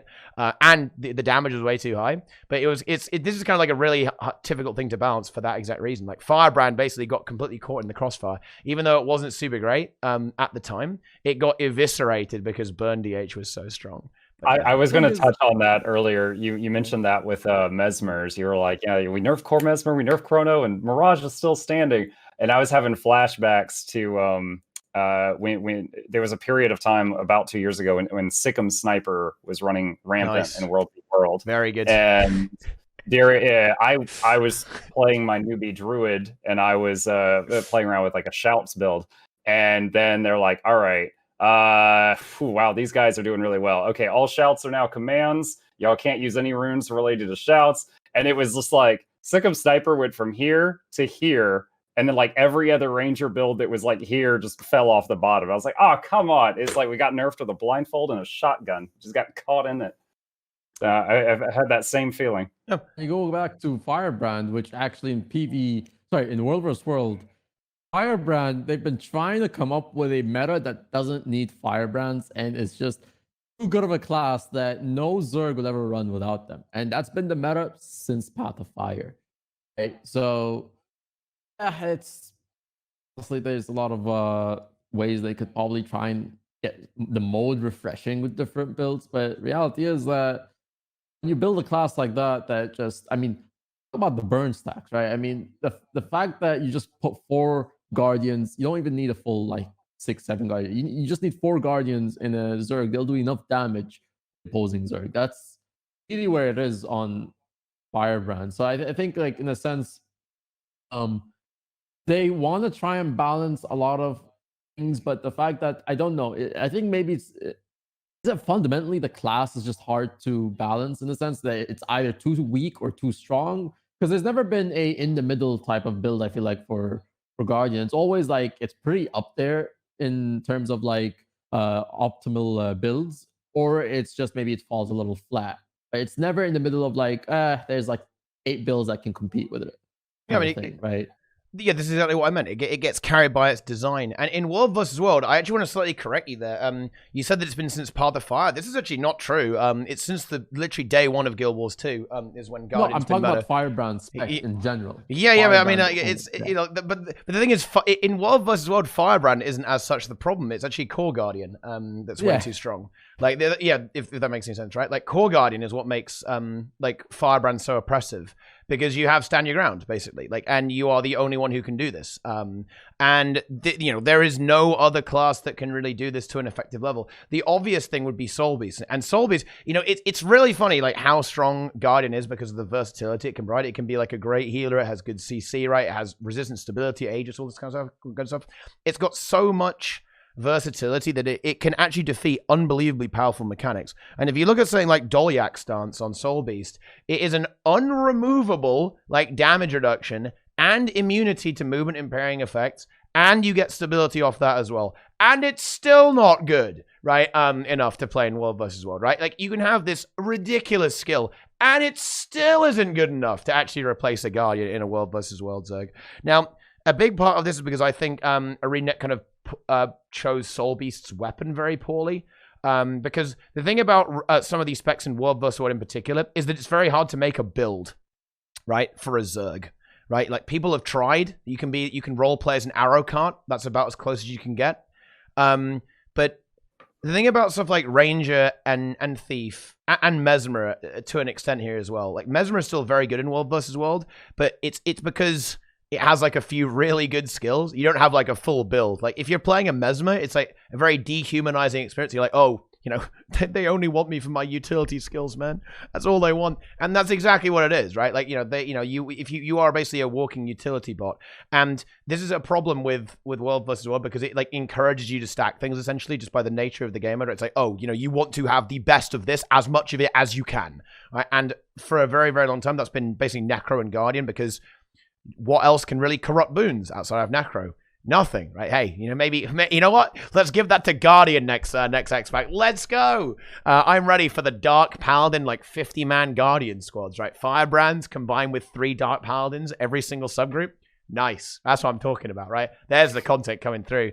But yeah, like, the thing about World vs. World is I think they can definitely shake it up. They just have to give, in particular, stability to other classes, and they need to give builds to other classes. It needs to be a well-rounded thing that does something. It can't just be, hey, Soul Beast, you can like longbow auto-attack people and give stability. No, because you're competing with Firebrand, which is healing, CCing, cleansing, giving stability, giving Aegis, is very, very tanky, has reflect, has resistance, right? Like, basically does everything. You I like that you just suggested the most absurd, overpowered buff to Soul Beast, and then you immediately were like, let me show you how that's not good enough to beat a Guardian. And you're right, and I hate it. It's not a buff. That's in the game right now.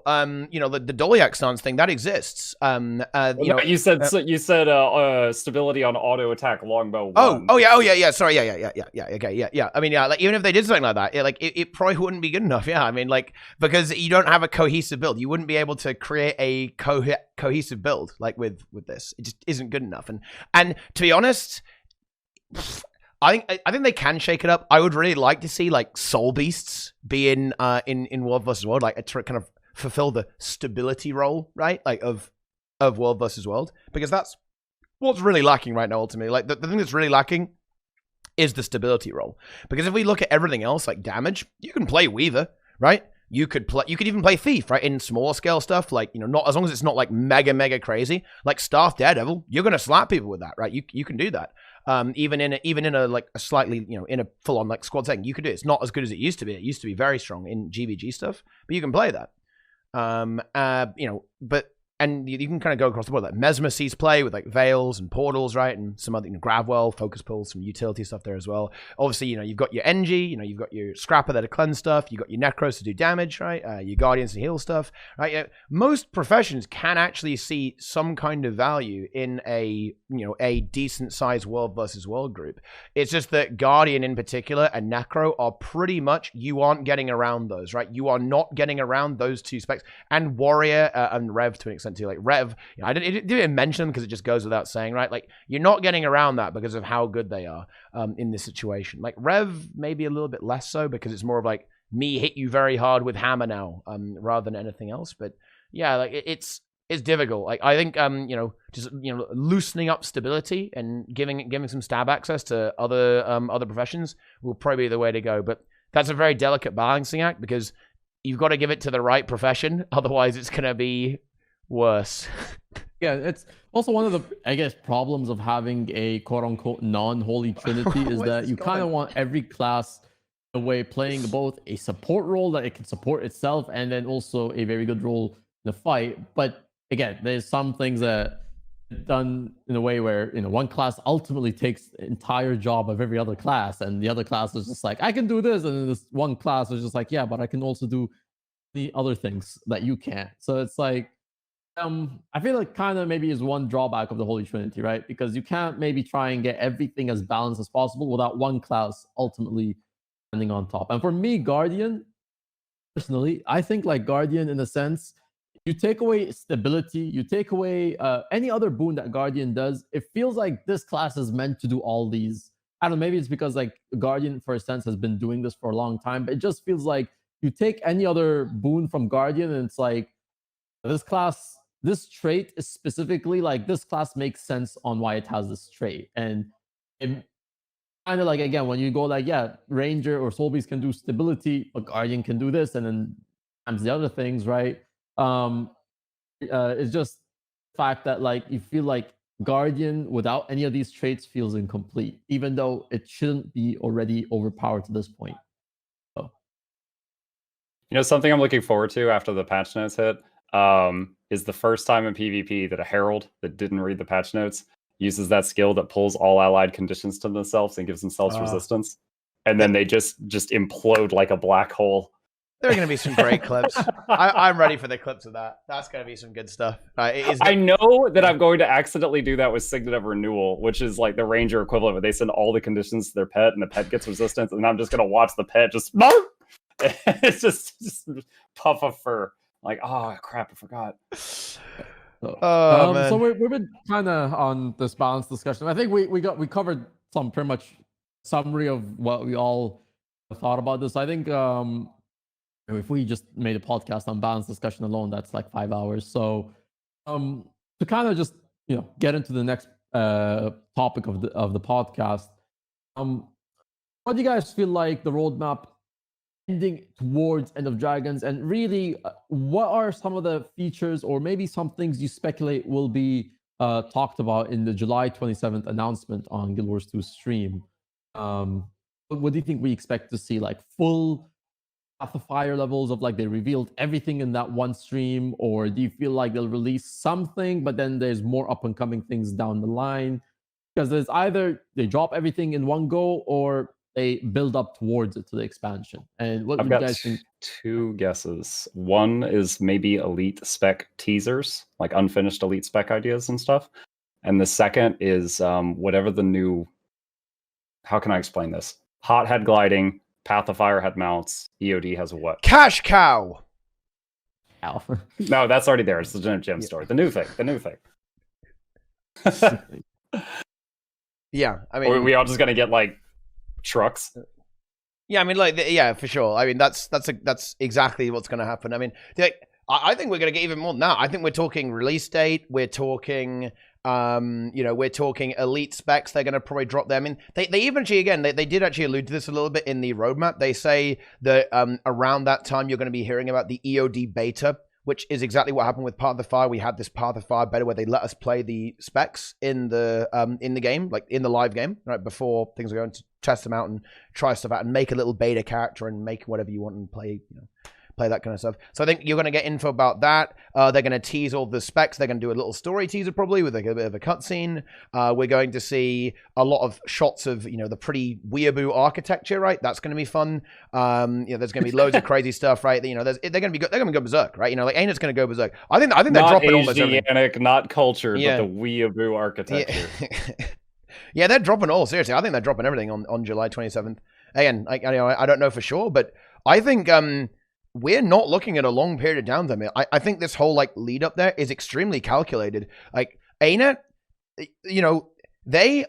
we always accuse them of not being risk takers, but in my opinion, ArenaNet is like the most loose cannon company out there. Like these guys, they're just gonna announce it and drop it like in a month and a half. Like, you guys think it's going to be July, then you wait 3 months? No, dude, look, are you kidding me? They're like, oh yeah, guys, it's coming out next week, by the way. I mean, it probably won't be that extreme, but I wouldn't be surprised if they were like, yeah, September, by the way, boom, there you go. Right? I wouldn't even write off the table. They'd just say, oh yeah, it's coming out literally in a month from now, guys, like at the end of August, which should really, it really suck because I want to play New World, and New World's coming out at the exact same time, so unlucky, I guess.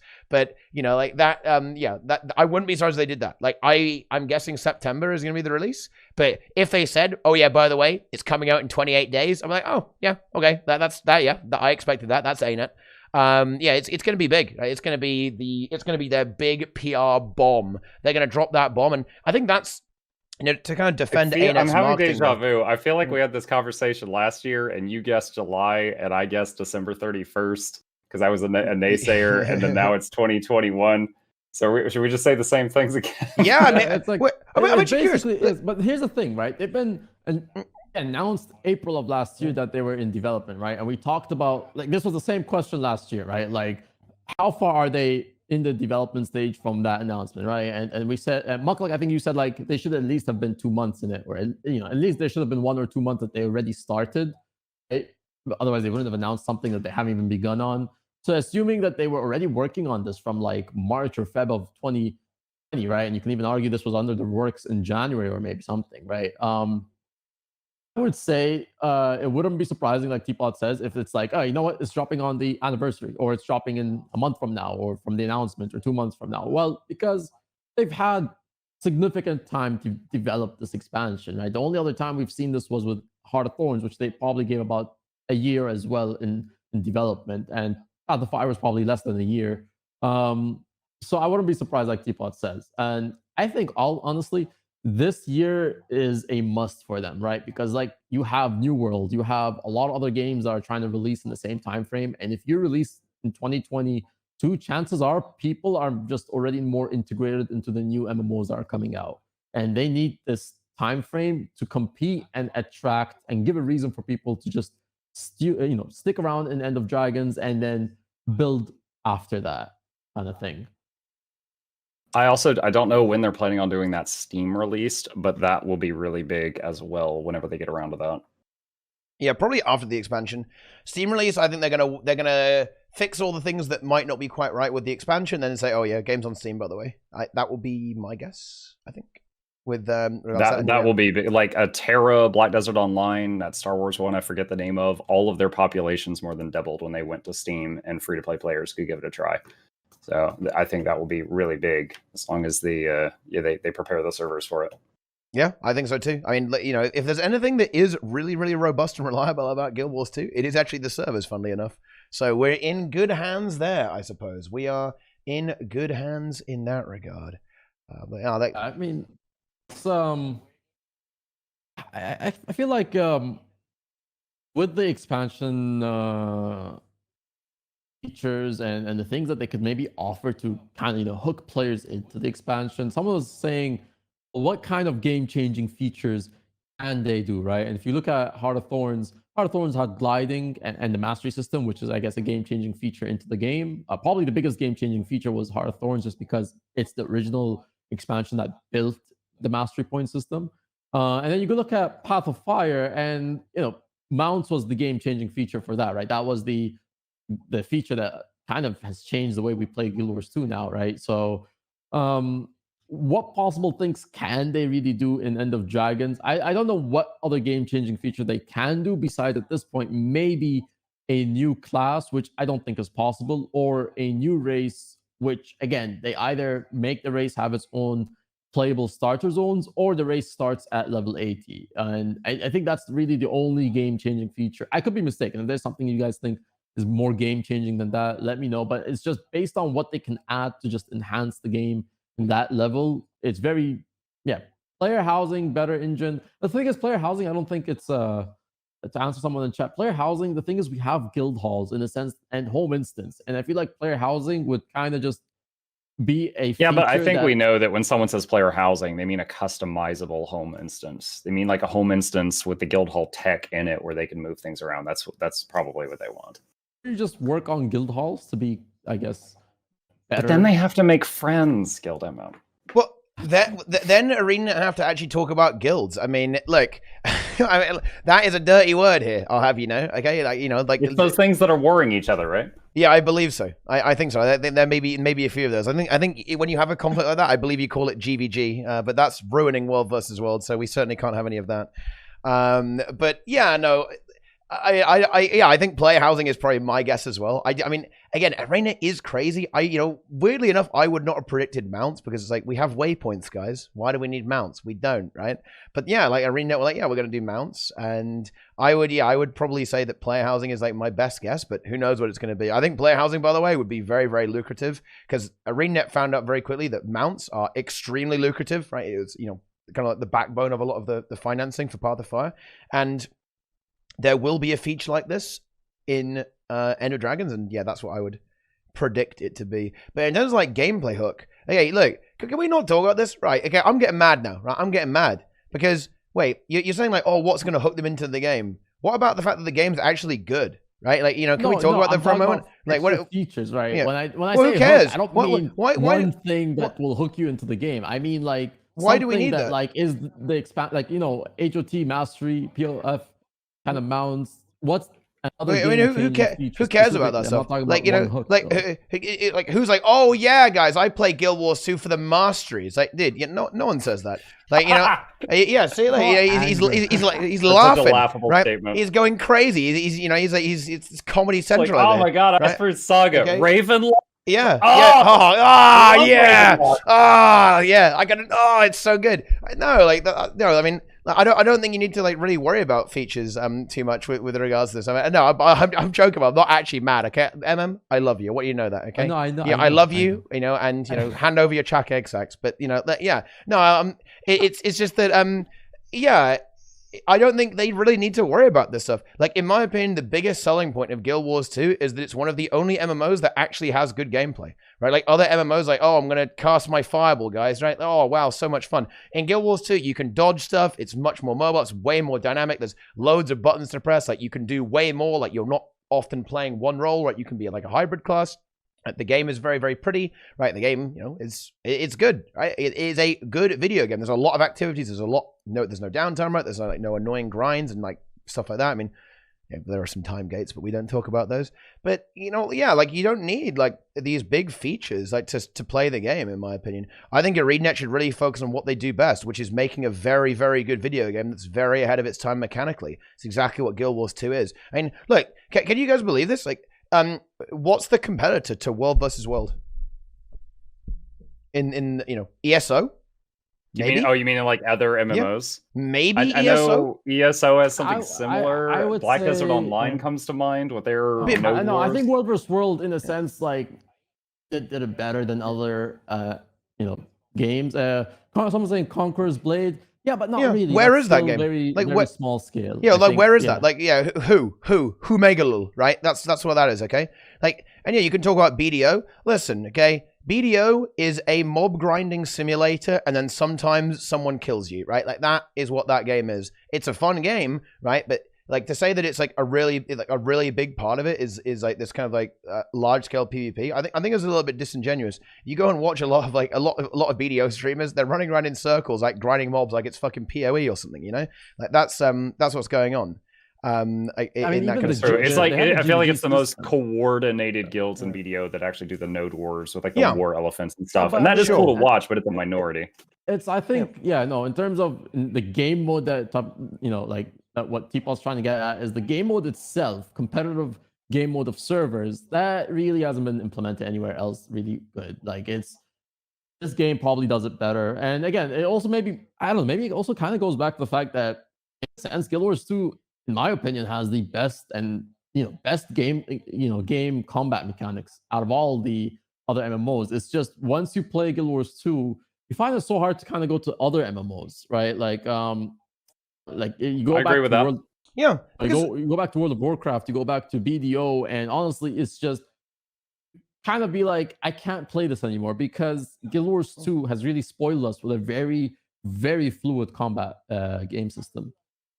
Yeah, and also it just doesn't screw you over. Like the game doesn't get in the way of you having fun. Like the game just lets you have fun, and you can just do whatever you want. Immediately. You don't have to like wait to have fun. You just go and play. And also, by the way, I do want to point out, guys, that if you're bringing up Arcade Unchained as an alternative to Guild Wars 2, you're kind of making my point for me, by the way. Okay, just and PlanetSide as well. Okay, like that is a very questionable thing to bring up. Okay, if you want to like say, oh, what's the alternative to Guild Wars 2? But it's not just World versus World. Like compare the PvP in Guild Wars 2 to other MMOs. Like PvP in MMOs is a joke, right? Like in Guild Wars 2, not so, right? Like like where Guild Wars 2 actually, funnily enough, does fall down, like is kind of like that kind of like really hardcore PvE experience, right? Which is where games like Final Fantasy and WoW can really, really shine. In that situation with like that proper, Mythic Plus for the, which is basically like Blizzard said, hey, those fractals, those are a pretty good idea, aren't they? And then obviously the Mythic rating there as well on Savage and Ultimates and Final Fantasy. These are great. These are great content. And that's something that I would love to see Guild Wars 2 actually focusing a little bit more on, because I think they could deliver great raid content. And they do. Like the raids are a lot of fun in Guild Wars. But I think they could definitely be pushed and like made a little bit more appropriate for the way the game actually works, particularly on the harder difficulty settings there as well. But yeah, like this is what I mean. Like the selling point of Guild Wars 2 is the game, right? Like you don't need to go any further than that. Like the game is a very, very good game, and you don't need to have this like big hook, in my opinion, because I think this is a bit of a trap that a lot of people fall into. Like when they think about MMOs, they think, oh, I want my dopamine rush, bro. You're like a drug addict. Like, oh, give me my next hit, bro. Oh, I need my fix, bro. Oh, 3 DPS extra on that item, bro. It's like, are you kidding me? Like what happened to like actually enjoying gameplay? And like this is where Guild Wars 2 really, really shines, I think. It doesn't really rely on that stuff. Like to keep you playing the game, it doesn't rely on giving you like a purple item that does, 7 DPS more, or like it's going to make you pars a little bit better, on guildwars2logs.com.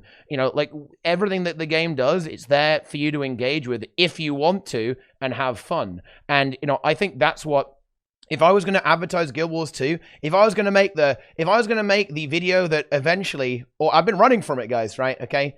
Every Guild Wars 2 creator makes the, should you play Guild Wars 2 video? Okay, I'm on my way, right? I'm nearly there, right? Like I've nearly landed. I've nearly made it as a Guild Wars 2 YouTuber, right? And the way I would sell it is like, yeah, like the game just doesn't screw you over. Like the game is fun. Like the reason, if you're looking at something in Guild Wars 2, it's there to play, right? It's there to engage with, right? It's not there to say, oh yeah, you can't do this until you have that item, right? You need to do like that raid first, or do all that stuff first, or grind this first, grind that currency, grind that reputation. No, it's just play, go play. Like, I mean, imagine Guild Wars 2, you could literally raid day one. And in fact, I have had people do this, right? There's a guy called Bok.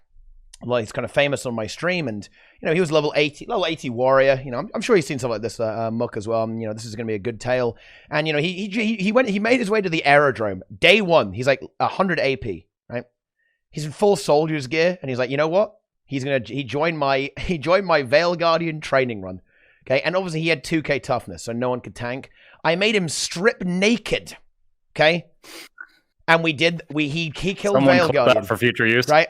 He killed Veil Guardian completely naked on day one of his play. I mean, wow, like what a game! I mean, like game of the year right there. Okay, incredible. No, I think I agree in the sense of like, it doesn't have to have a huge, but MMOs in general will use something to kind of build, not say build the expansion around, but like kind of something to just like say, oh, by the way, this is a big feature that's coming in this expansion, right? It's not like something that isn't is going to make you play the expansion, but every MMO does it because it's just something to kind of say, oh, this is a big feature that's coming in this expansion. In general, I mean, again, End of Dragons, mostly the selling point is really Santa, right? I think in a sense that it just people are very excited that we're finally kind of leaving Tyria and going into a different map entirely. That in its own is going to be an entire plot point of its own, right? Story mode is basically what this game thrives on. I think, Guild Wars 2 lore for me as a Guild Wars 1 player, and a lot of other people who probably agree, whether or not Guild Wars 1 or if you just played in Guild Wars 2, story of this game is very well executed, right? They basically make it like as if you're watching an episode of a long-running series, right? And I think that's a very interesting way of having a storyline progress. But yeah, I don't know. I think I don't know. Someone was saying like maybe game-changing feature could be player housing, or I honestly don't think so. I think maybe just I guess it would be cool, and yeah, there is the money aspect, right? Gem shop stuff, but I would honestly be content with more stuff to the guild hall. I feel like guild halls are things that they could maybe kind of just give a bit more focus to. I think the collective of a community coming together to build something together is more interesting to me than one player showing off his home and personal house in a game to one or two friends. I think building something together is just more interesting topic for me, at least. Well, isn't the new feature Elite Specs? Like they would Guild Wars 2 is essentially Elite having specs because I would say we're having 9 new classes in HOT and Path of Fire, so it's kind of expected to get Elite specs, right? If we don't get Elite specs in End of Dragons, people I think he was asking what are we going to get that will fill the slot for gliders and mounts. Well, it's I going to think be it was kind of expected that we get Elite specs. Yeah, sure. Yeah. I mean, like the thing that is going to fit the new slot. I mean, it's going to be something like player housing, right? Like or something like that. But I think that like in terms of like features that the expert's going to be shipping with, we're going to be shipping with a lot of stuff, right? There's going to be a lot of new content that's going to come out there as well. You're going to have 9 new ways to experience, the game, like 9 new elite specializations. I think you got a lot going on there, right? I think alliances. If alliances is thing in the expansion, then boy. World plus what alliances are probably going to come through as well. Like, well, maybe a little bit, maybe kind of. I mean, who knows? With regards to that, I mean, I imagine we're going to see like some kind of instance content as well. Like, so they're probably going to say, "Oh yeah, we're going to focus on strikes in the expansion," which I think is actually plausible that they would do that because they said they aren't done with them yet. That very strongly implies there are going to be strike missions in the expansion, in my opinion. Maybe even they would try raids again. I really hope they do, but we don't. I think if they are going to try a raid, I would expect to hear about it on the 27th. I think, right? Like a little bit of a tease, maybe. I mean, actually, wait, no, it's ArenaNet. No, I wouldn't. Actually, no, I take it back. But yeah, like certainly, like they'll talk about like dream. They definitely talk about like some kind of content. They're going to talk about the type of content they're going to release, I think. And yeah, there will be a feature, right? It's just. I am inclined to agree with you, MM. I think it's very difficult. I think they've got a lot in the game. Like the Guild Wars 2 is like very packed. This is an old game. This is a very old game, and they have consistently layered on system after system onto this game over a long time. And there's not really that much else they can do. But I mean, they just might as well call it a day and just add fishing to the game at this point. Oh boy, I'll make money on fishing alone. Easy. I'm just imagining a fishing pole that breaks every 25 uses. No, unlimited fishing tool. Ooh, here we go. Nice. Rare Black Lion chest drop sells for 8,000 gold. Why would you even say? Don't give them ideas. Already, like the money's actually gonna happen with that. Like maybe if they use nets, it'll make a little bit more sense if you were placing nets. Well, I think overall, I mean. The fact that this isn't an expansion that's coming out in Tyria. This is an expansion that's taking us abroad to another continent. It's that alone, like, probably going to be in itself, I guess you could say, the game changer, right? The fact that we're tied off these threads like we talked about, these storylines that just kind of got tied up and, again, disappointing or not, but we're heading into a direction that's very different, very unexpected. We have really no idea what this expansion can throw at us in a way, because it's entirely new area, right? They give us 5 or 10 new maps to explore, but we've never been in any place that's similar to these maps, and that alone is going to probably fulfill a lot of I guess veteran gameplay. People who have been just playing since day one and just want something new. There you have it. That expansion is basically in itself a huge 180. It's like as if you wouldn't have, like, you could tell someone, if you could play End of Dragons, you probably it'd be a different game if you just played Guild Wars 2 from scratch, right? That's basically what we're getting. Yeah, I mean that's an interesting one, and this is slightly segue from what you just said, but it's kind of like building off that last thing. One thing that I think they should absolutely do, which is definitely one of the, in my opinion, like major flaws with Guild Wars 2 right now, is that if you're playing an MMO, it is not a TV series. If you're, oh man, you should watch Game of Thrones, you're not going to watch, and you've never seen it before. You're not going to start with season 8, right? You're going to start with season 1 and work your way through and build up to some disappointment. But like when it comes to this sort of thing, if you don't play Guild Wars 1, Guild Wars 2 through from the start, like, who is Braham, right? Who is this person? Right? Like, who is Rox? Like, who are all these, like, characters? Like, why am I the commander? Right? Like, what's going on here? Right? And this is something I would love to see. Now, again, they might be a bit pushed for resources, but I would absolutely love it if they had, like, a full leveling experience in Cantha. Like, a new, Timey dead, right? Okay, she's just dead. Braham, he's like, oh, I am too weak, right? I can't continue. Go on without me, Commander. If I still cared right? about the story, okay. I'd be offended right now. Okay, and then you've got all these other characters. They're just write them out, like just write them out. Let's start again with Cantha, so people joining the game know what the hell is going on, right? And so it's much easier for them to kind of connect with the story and with the world instead of having to play through 2 expansions and like 3 seasons worth of living story to know what on earth is actually going on and who all these different characters are. I do think, and Gildemim touched on this much earlier, this is just coming from my experience with when WoW released Wrath of the Lich King. They released a new class, which was the Death Knight.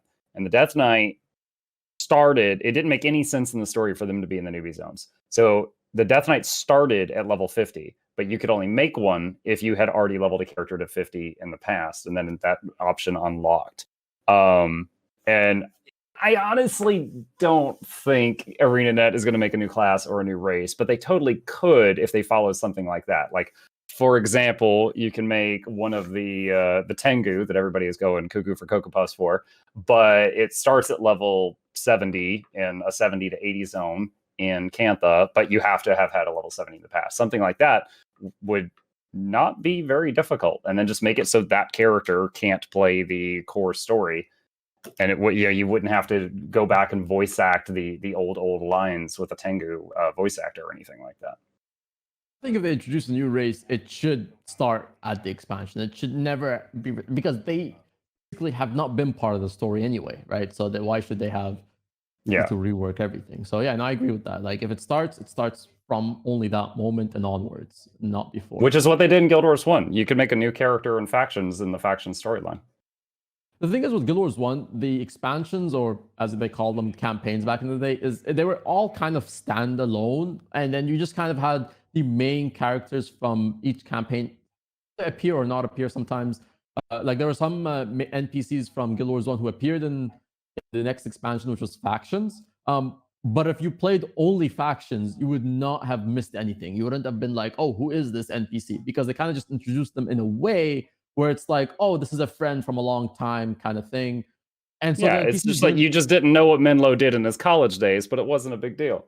Exactly. So it kind of it made it easier for you to just digest the story. And same with Nightfall. And I guess Eye of the North as well. Eye of the North as a standalone expansion, if you just played that alone as well, it's fine, because it actually has an entirely new set of characters that you deal with. So okay. I see you answering chat, huh? I'm answering chat. Don't worry, I am listening, and I I don't disagree with any of that stuff. I mean, like, when it comes to new race, don't do it. Like, it's not a good idea. We don't want it in Guild Wars 2. And why is that? Because if there's one thing that ArenaNet has difficulty with, it is making armor skins, right? They are quite famous as going on record saying that it takes them like 9 months to make one set of armor, which is why we have outfits now as opposed to proper sets. There as well a lot of the time, and you know they do still release like the odd full set and some full like pieces that can actually be mixed and matched, but a lot of the time you don't really get like complete things in that way. You want to add a new race to all of that. You want to have to remodel everything so it works on like the Tengu with like feathers and these birds about the place. The amount of work it would take to do that. Listen guys, okay, we're talking about like we're talking about the company, right, that that took it was supposed to deliver legendary weapons with HOT. You know that Exordium, guys? That was supposed to release with HOT, by the way. Okay? And it released basically towards the end of Season 4, right, of Living Story, right? Like, do you really want them to do a whole new race? No, you don't, right? I think a new race would be cool, by the way, and I actually think it would be a great hook for players to return to the game and new players to return to the game. But it would be the only thing. Counting on it. Well, no, because if they did that, you'd get to the expansion and it would be an empty island with one mob on it, right? Like that would be all they'll have done, like outside of the new race. They won't have had any time to develop anything else. It would be a complete disaster, I think.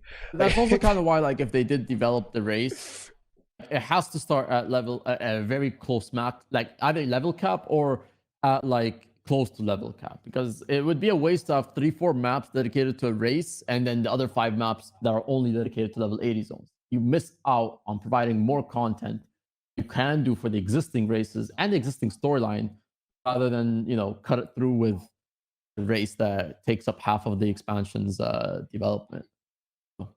Well, it's just that I don't think that okay. I mean, I'm speaking this from a semi self-centered point of view. Like I like Guild Wars 2 quite a lot. Okay, for those who don't know, and I think it's a very good game. And what I care about is gameplay. And in my opinion, what's really gonna get people stuck in this game is that the gameplay's fun and they enjoy playing the game itself. And a new race is cool. Don't get me wrong, right? I think, being able to play a different type of character and have a different story and new characters that you can interact with and all that kind of stuff, right? That's fun. Like, I like the story. I mean, I enjoy the story in Guild Wars 2. I enjoy the world as much as the next man. But I think that in terms of like development priorities, particularly if it's going to be very, very costly, and ArenaNet has historically had a lot of difficulty with developing stuff like this, right, which they have, like across the board, like they have had trouble developing stuff like skins and like making it work with all these different characters, right? Because you got to make every item work for every race, right? Or at least vaguely, right, in the case of certain races. But I don't think it's really worth it, right? Like yeah, you'll kind of like hook some new players in, but I would imagine that something might end up suffering for that. It's going to be a lot of development time that would go into that. It'd be difficult to actually pull off. You might end up with like less skins, for the end game rules. You might have like less, less new customization options there, or maybe like the cosmetics for the new player housing would suffer because of that. Or like maybe they don't have time to fix the guild hall because of that, for example, right? Like I would much rather they actually address issues within the game and build new content and new kind of like side grades or like upgrades to certain features within the game than worry about like being able to play as like a a talking chicken. I think kind of the same. If they can do it, okay, that's great. But if they do it, but it also cuts on development of other features, then I'd rather just the other features are perfected, right? So that situation. I mean, it will be, yeah, I mean, that would be nice. So we are almost kind of out of time with Mukluk here. So he's ditching. He hates us. Do you have any closing? Oh man, you don't say, "Oh, we're almost out of our allotted time." You just pick me and just throw me under the bus. Yeah. No. I mean, no. The school bus bringing my son home is just gonna bump right over me. He's got valid driving. Reasons. I won't, keep you from being a parent, because that is no. Let's keep going. I'm just gonna leave. The door's locked. He'll be outside. We've got a porch. He'll be out of the rain. Let's just keep going. It's fine. I'm playing chicken. Right now. Who's going to go the longest? Who's going to quit first, Muck? Okay, is it going to be you or is it going to be me? Who's going to leave the call first? It's like one of those Mr. Beast challenges. Piece of crap. Someone DDoS this thing. boy. If we do well, want Mark, if you have any closing comments, it's up to you, Teapot, if you actually want to continue, or we can end it right here. So either way, up to you guys. But Muck, I feel like you could have some closing moments before you have to go help your kid. Otherwise, he's locked outside, and not a very good thing. So yeah, anything you want to add? Father of the year. Okay. So closing comments, broad generalizations. The Icebrood Saga. The beginning, the beginning was cool. I think they overhyped it with the announcement. At the end, it really seems like unless they say something otherwise, it really seems like they had more planned. It reminded me so much of like when you're reading a comic or a manga. For those of you already in Cantha, if you're reading something like that, and then suddenly the editor tells the writer, and he's like, "Hey, I know you had 100 more issues planned, but we're cutting you off, so wrap it up in the next 2." It felt like that. I've seen that so many times. So it definitely felt like it was rushed. It kind of stinks, but I really hope that that that's just behind us now. I'm very much looking forward to the Cantha stuff. But for me personally, the new Elite specs. I can't wait to do some like theory crafting and messing around with new builds and stuff like that. New lands to run around in, that's great, but I really don't care if there's dirt or sand under my feet. I just want to hit people in new, unique ways. And I'm looking forward to it. I'm looking forward to the balance patch, and looking forward to the legendary armory. As someone who is finally in full legendaries, I actually beat Teapot. I'm shocked by that. When I saw you tweeting, they're like, "Oh my god, Aurora was so tough." I'm like, "How did I beat this man on Aurora?" Because I was scared of it. Like I didn't even. To be fair, Chalice of Tears is very scary. Yeah, it is. I mean, like the thing is, like the reason I didn't do Aurora is because I just didn't want to. I had no reason to, right? Because before Legendary Armory, Legendary gear was just like very annoying, very expensive Ascended gear, basically. And I had so much of that I had zero motivation to do it. Like I was like, no, okay, I will not go around and collect your 40 Mersat tokens. I will not do it. It is not happening. But I've done them all now. I'm just basically waiting on I'm nearly finished up all of my legendary sets, like all the heavy stuff, the sigils, all that stuff. I'm just basically need to farm a bit more gold. Then I am good to go on that there as well. I mean, actually, like things we are going to wrap this up here. There's something that I was trying to like get this like mild troll question in the entire time. I'm just going to shoehorn it in now. Actually, now I lurk around in a lot of streams. And I've watched the journey of Mukluk with great interest, okay? Because, just like 6 months ago, he was bright-eyed, bushy-tailed, having fun in the game. Like, none of the problems that, like, all the veteran players, like, knew about, like, were apparent to him.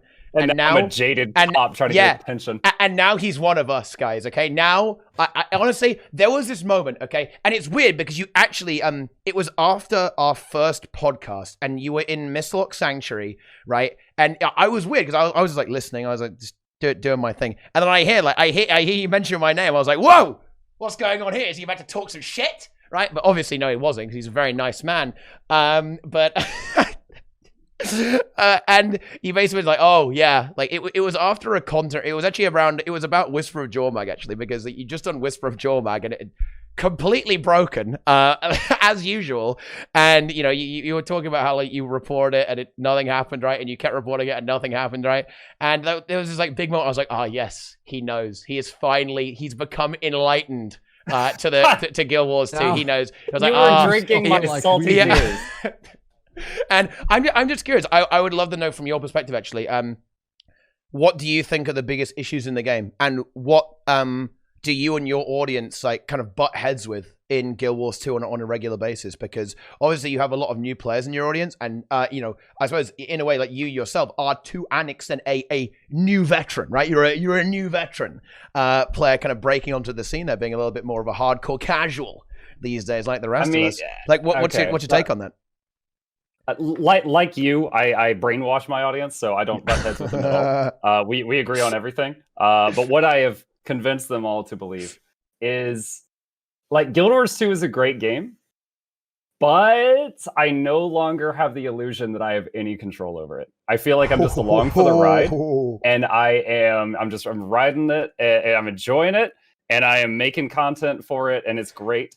But like, you know, I no more will I do videos or like, you know, top things I would love to get fixed. And then, hey, Ben P, will you watch my video? And he's like, yeah, sure. And then it's like, you know, it's like the Facebook just says message seen last year, you know, and that's the last thing I see from him. And I'm like, oh man, all right. You know, it's like, there's no more drive to do content like that. So now it's just like, okay, this is how it is. This is broke. I've hit the report button once. It's been in their inbox for 11 months. I'm just going to warn people. I'm just going to move on. But as far as like the biggest faults, I think it's just their tendency to put something down and then run to the next thing. You know, dungeons, fractals, raids. It's been over a year since the last wing. They did strikes and they grew on me. I really started enjoying strikes, despite the fact that Whisper Jormag is bugged 10 ways till Tuesday. And then they're like, Dragon response missions. And I'm like, dang it, I loved strikes. Like when I heard DRMs, I immediately went, dang it, I loved strikes. Because I thought that was the nail in the last thing's coffin. So yeah, it's just, instead of like continuing to hone something that they made that works, they very much are like, you know, ooh, piece of candy. And then they just run over to the next thing. So that would be what I think is the biggest weakness. I know, Outlook, stop beeping at me. They want to cook a filet mignon, but they want to skip the steps to make a perfect filet mignon. That's what it kind of sometimes is like. No, it's like they were cooking a filet mignon and it was coming out perfectly. And then the guy screamed into the kitchen, "Are my chicken nuggets ready?" And they were like, "Fuck." And then they just like knocked the filet, I can't even say millet mignon, onto the floor. And then they started microwaving nuggies. And halfway through that, then some guy screamed for a burger. And it keeps happening. Yeah, that's honestly a great analogy. You know, it's they just never finish cooking it. It's like, you know, they'll say, oh, they'll say, hey, take a taste of this, right? And it's like, it's obviously undercooked because they've only been cooking it for like 1 minute, and like, oh, yep, that's terrible. Throw it away, right? Break out the tendies, boys. Okay, it's tendy time.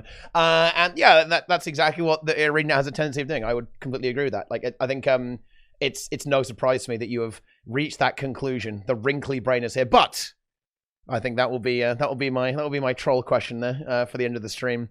I suppose. Oh well, actually, I'm okay to go if you want to go more, Emin. By the way, like, I can talk about Guild Wars 2 forever. Cool I can do this all day. It's just no problem. I know you can. Yeah. I watch your streams. The stamina on these men. This is a great time to tell you guys. This stream is brought to you by Blue Chew. For Blue Chew, please go to GuildMM. Blue Chew. This stream is sponsored by my crown, please, and my sunglasses. Is that what they call it in Dubai? They call it, well, no, my stream calls it Burger King Crown. So, like, I've been trolled with this now at this point. All right, I really do got to step out. I got to go into dad mode. Y'all been wonderful. Yep. Thank you for having me. See you later. So much, Mukluk. Thank you. He's going to leave now, and the whole video is going to get messed up. That's true. That is going to happen. That's very likely to happen. I'm just going to kick everything over on my way out. Yeah, just get out of here. What the hell? The video's messed up. Oh, boy. Yikes. Hey, this is a mess. It is. It's okay though. Hey, give me a sec to switch this over. I gotta pull you down here. Actually, make a new window capture. To be honest, it's incredible stuff. So I mean, again, things in the expansion that I'm hopeful for, and yeah, a lot of this honestly has to do with the fact that they don't have to really, you said, focus on too much of the features that will grind people's into the expansion, right? Because it's more or less like the expansion itself is a treat that we're getting a whole new location and a whole set of things. Does that work? You froze. Oh no, I'm still here. I'm just not moving. You're so incredibly still. I was just like, wait, is he broken? Yeah, okay. I'm poised. I'm like a mantis, Guild MM. Ready to pounce. How slow? There we go. All right, I gotta figure out these filters that I had on you here. Copy filters. And then where's your window capture here? Very nice. There we go. Right. Okay, you know what? I'm mixing this up here a little bit. We talked about all this stuff. Right. Chat. I want to say MM or chat. If you guys have anything you want to ask us, ask me or ask MM. Ask both of us. Ask none of us. I don't know. Just say something random in the chat. Let's go. Put Plenger in the chat. Like, give me a few Plengers. You know, let's get a few little Plengers about the place, you know? Get them in there. 2 teapots. Which version is the Evil version. Hey, if you had like your good side versus your bad side, who would win? That's a good question. Let's honestly a very, very good question. Good side versus bad side. Probably good side because my bad side would start feeling guilty and then join the good side. Okay. That's actually pretty nice. Yep. That your Yeah. bad side you know, feels for your good side. Can we That cut means that? your bad side is in some sense a good side. We got to cut that out, guys, because look, my internet persona is entirely based off me being like a really tough, edgy guy. I can't let anyone know that I'm actually a bit of a big softie. That's unacceptable to me. I have to cut that one out. Get that out of here, right?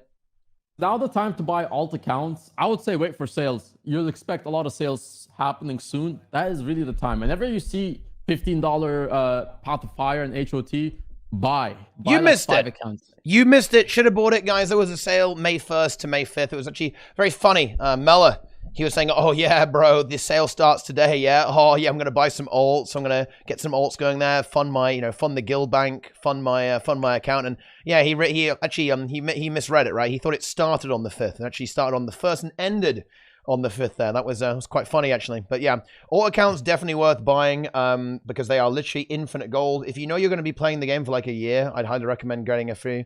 Particularly if they're on sale, they pay off very, very quickly. Ritualist coming. Ritualist won't. You might see some Ritualist inspired stuff in some of the specs. In fact, I'd be very surprised if you don't. Maybe on Rev or something.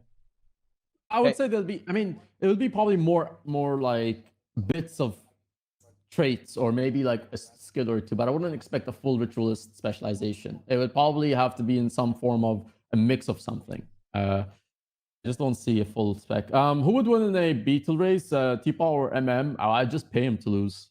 True. I mean, there you go. That I would take that deal. I will throw for money. Easy peasy. Actually, as a topic I really want to discuss on the podcast, we kind of had an ArenaNet roadmap, right? And then now we kind of, you can see community, us, have kind of come up with our own, in a sense, roadmap, right? Like you have, for example, gamers giving back, doing charity streams. You have United Arts of Tyria, the alliance I represent. Like we're doing fashion shows, beetle race, jumping puzzles, and a lot of other competitions every month. And then you have Hardstuck community that's also doing a lot of that stuff as well, like competitions, something to fulfill someone's needs every single month. And the fact that I'm partnering up with you to come up with the biggest GVG tournament in June. By the way, !Board GVG tweet. Make sure you tweet that, retweet, like it, get ArenaNet on board with us, and !Board GVG for the actual Reddit link, guys. All right, we're gonna try and make the biggest GVG tournament of all time. And then you also have Hardstuck. You also have a raid league sometime in July, or I think in August. You said you might delay it maybe a month, but it's pretty much on the levels of ERP3, right? Like big production value levels, right? Yeah, sure. So I think that right. Okay, we're officially on the after show, guys, the post show. So I can give you guys the top secret information. Right. Look, the expansion is not going to be this silver bullet, this magic bullet that is going to completely save the game. Right? It's just not going to happen. Guild Wars 2 is a game with so many fundamental issues that are unfixable. Like, for all intents and purposes, unless you are literally the reincarnation of Jesus, right, you aren't fixing this stuff. And as a result of that, we're going to have to learn and find ways to deal with the problems in the game. And I think the best way to do that is community events. And that is why this stuff is so important. Because if we don't, I think people are essentially just going to eventually burn out. Like the magic, look, none of us here anymore, or not many of us anyway, are in the honeymoon phase. I mean, look, dude, like, not even Muck's in the honeymoon phase anymore. Like, he's long gone, man. Like, he's on like the fucking, he's on the like, cynicism train. State of the game last year. Yeah, right? exactly. Like, it was totally you different. And I and Red, who was actually one of the TP members with me, like we all had like the same kind of veteran opinion, and then Muck was kind of more optimistic about a lot of the points, and very nice to see that it's almost been a year since that podcast too, so it's like it's a huge 180 on how he feels now because he's had enough time to really have a veteran kind of opinion on the game because he's now been that long, like he's transitioned to becoming very much a veteran. So there's, I guess, bits and pieces of Guild Wars 2 that we love and hate, and there's a lot of things that you wish more of the community or the game could improve on. It's just not realistic sometimes, right? You have to deal with what the game gives you. Yes. The content releases are going to be not super fast, probably. There will be balance issues within the game. There will be bugs within the game. Like, a lot of the content will still be open world and story driven, and, there will be issues there. Like, I hope they fix the replayability. I think with Icebrood Saga, they're definitely moving in that direction, which is something that Retribution Zero asked an amazing question. I really want to answer it, actually, at some point, so keep pinging us so I don't forget to respond to it, because it's honestly one of the most important questions that you could possibly ask. In my opinion. You all keep it as a surprise. But yeah, no, I mean, look, okay, do you know what my biggest gripe with the Guild Wars 2 community is? And this is something that we still do very, very badly now, right? And we need to be way better. Like, we are not really united in any meaningful way. In my opinion, what we need to do with Guild Wars 2 and content creation and the community, we all need to actually make a community. Like, right now we have lots of little communities, like, multi-100 member discords, like multi-100 member guilds, but they aren't all really like one cohesive entity. Like, if you really want to elicit change and try and change the narrative of the game and actually really help players, then you need to have way more muscle. And that's kind of like what I was trying to set up with Hardstuck, right? I really want to get everyone under the same banner in some way and everyone working together, everyone promoting each other. Obviously, I'm more than happy to help out with stuff outside of the organization as well. But like, the end goal is to have like a one-stop shop for everything, where everyone communicates, everyone helps each other out, everyone's pool resources, right? And you just have this massive community. I was really inspired by Final Fantasy, actually. I was chatting with some of my viewers about it, and Xandri as well, about Final Fantasy, and they have a Discord, which is like the central hub for Final Fantasy, that has like 260,000 members. Like, isn't that like the Guild Wars 2 Reddit Discord that we have? It's kind of that, right? But yeah, but how? Not obviously to that level, but that's how many you can attribute that to the level of the game too. Wait, are you? I mean, there are around 20k members in the Reddit Discord. Are you saying Final Fantasy is like 10 times bigger than Guild Wars 2? No, I'm not saying that, but like you're saying that there's a Discord that's kind of central, right? Yeah. Like, isn't that same thing that Guild Wars 2 Reddit Discord's supposed to be? Like, yeah, but nothing goes on there, right? Like, there's not much going on. It's not the same. It's not to the same extent. And then look at a game like Classic WoW. Like, in Classic WoW, which is a 15-year-old game played by 30-year-old boomers who are remembering their college days, right? And me, I guess. But like, they have class discords there. So this is like for tryhards, basically, or people who want to get good at the game. Just the Warrior Discord has 70,000 members in it. Just Warrior. That's one class in that game. Is bigger than anything else. Dude, look, okay, here's a meme for you. Like, giveaways are great for building a Discord, but even Cellarfrag's Discord, which is probably the biggest Discord in the Guild Wars 2 community, actually, because about 50k people. Yeah, even that gets flattened by one class in a 15-year-old dead boomer Monster Energy game. That is insane. But that is the thing ridiculous. is, you have to also compare like population levels, right? Like, how much does Guild Wars 2 have active player base? 200, 300,000 actively playing? And then you have WoW that has, even if WoW is not like in its glory days of like 10 million active, but WoW still has like, 2 million players maybe or something playing. Final Fantasy is probably close to 1 million, I guess. You could say that they're maybe 500-600k, maybe a little over Guild Wars 2, but not that much. Do you think? Okay, here's a very interesting question I have. Mm-hmm.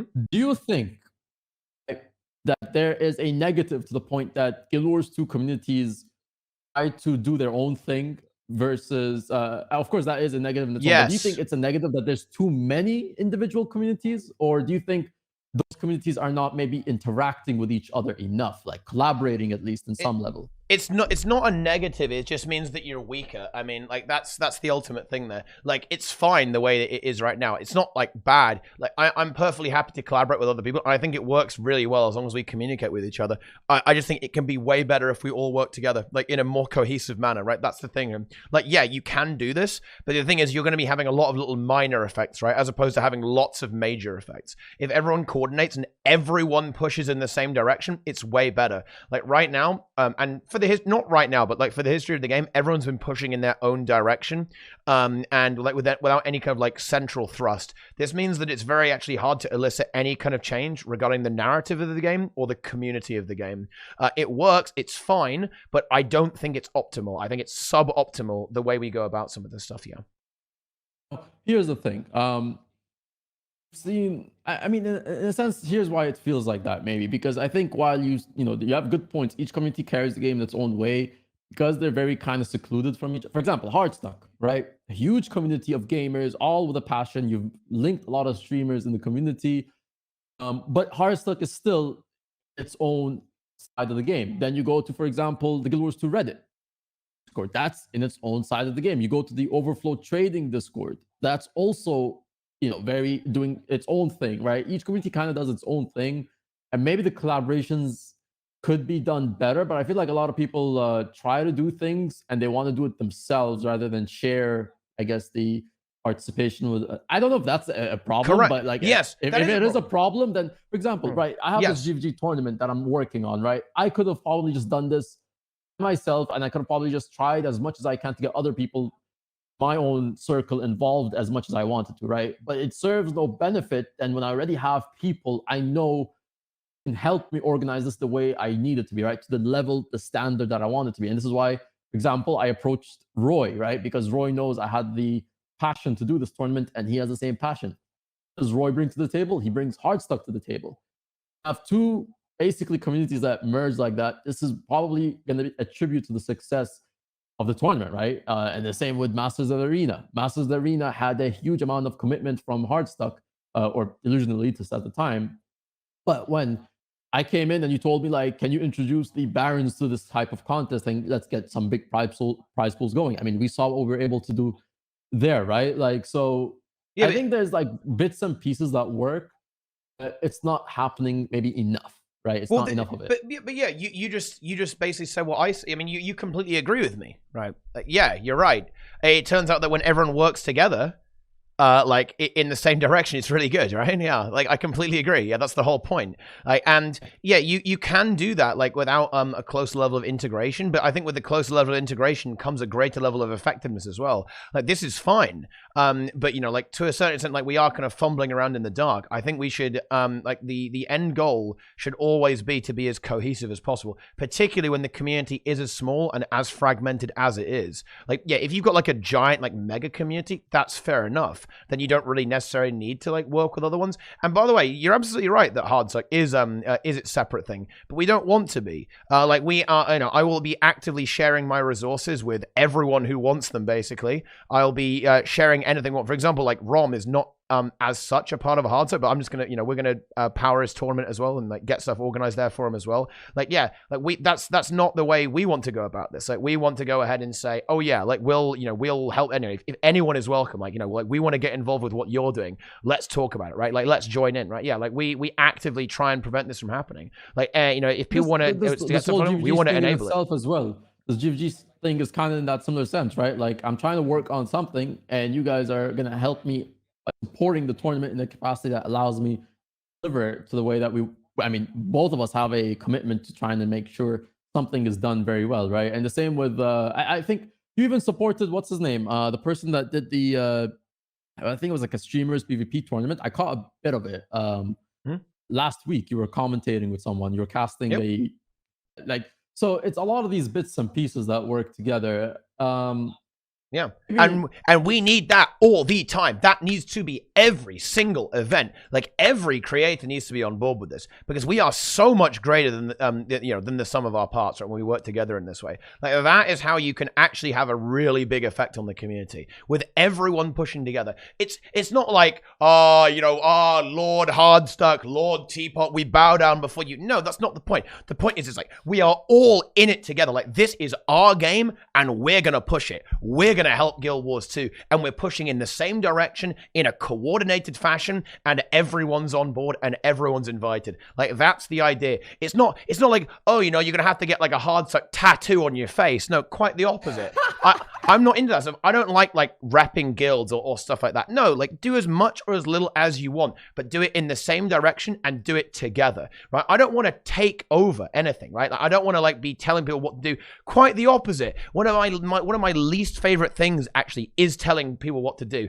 I want to provide people with resources. I want to provide people with a platform, which is going to be the Hardstuck website, the Hardstuck Discord, obviously my stream, like all of our social media, and I want everyone to be able to just take those resources, and I should trust them, and they will do their own thing. I do not want to spend my time yelling at people to do stuff. It is one of the most frustrating things I've ever had. In fact, the entire point of Hardstuck, guys, is for this purpose. I want to enable streamers. I want to enable creators and community figures to make a difference. I want that really passionate raider, right, who loves raids, been raiding since day one, who wants to share his knowledge.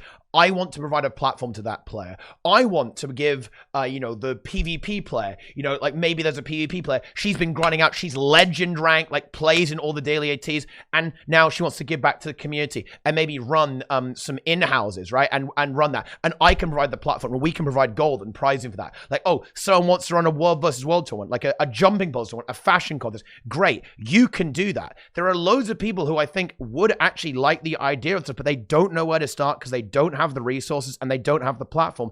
And the thing is, like, if you don't have like this big centralized thing, then they never will, right? They'll sit there in obscurity forever.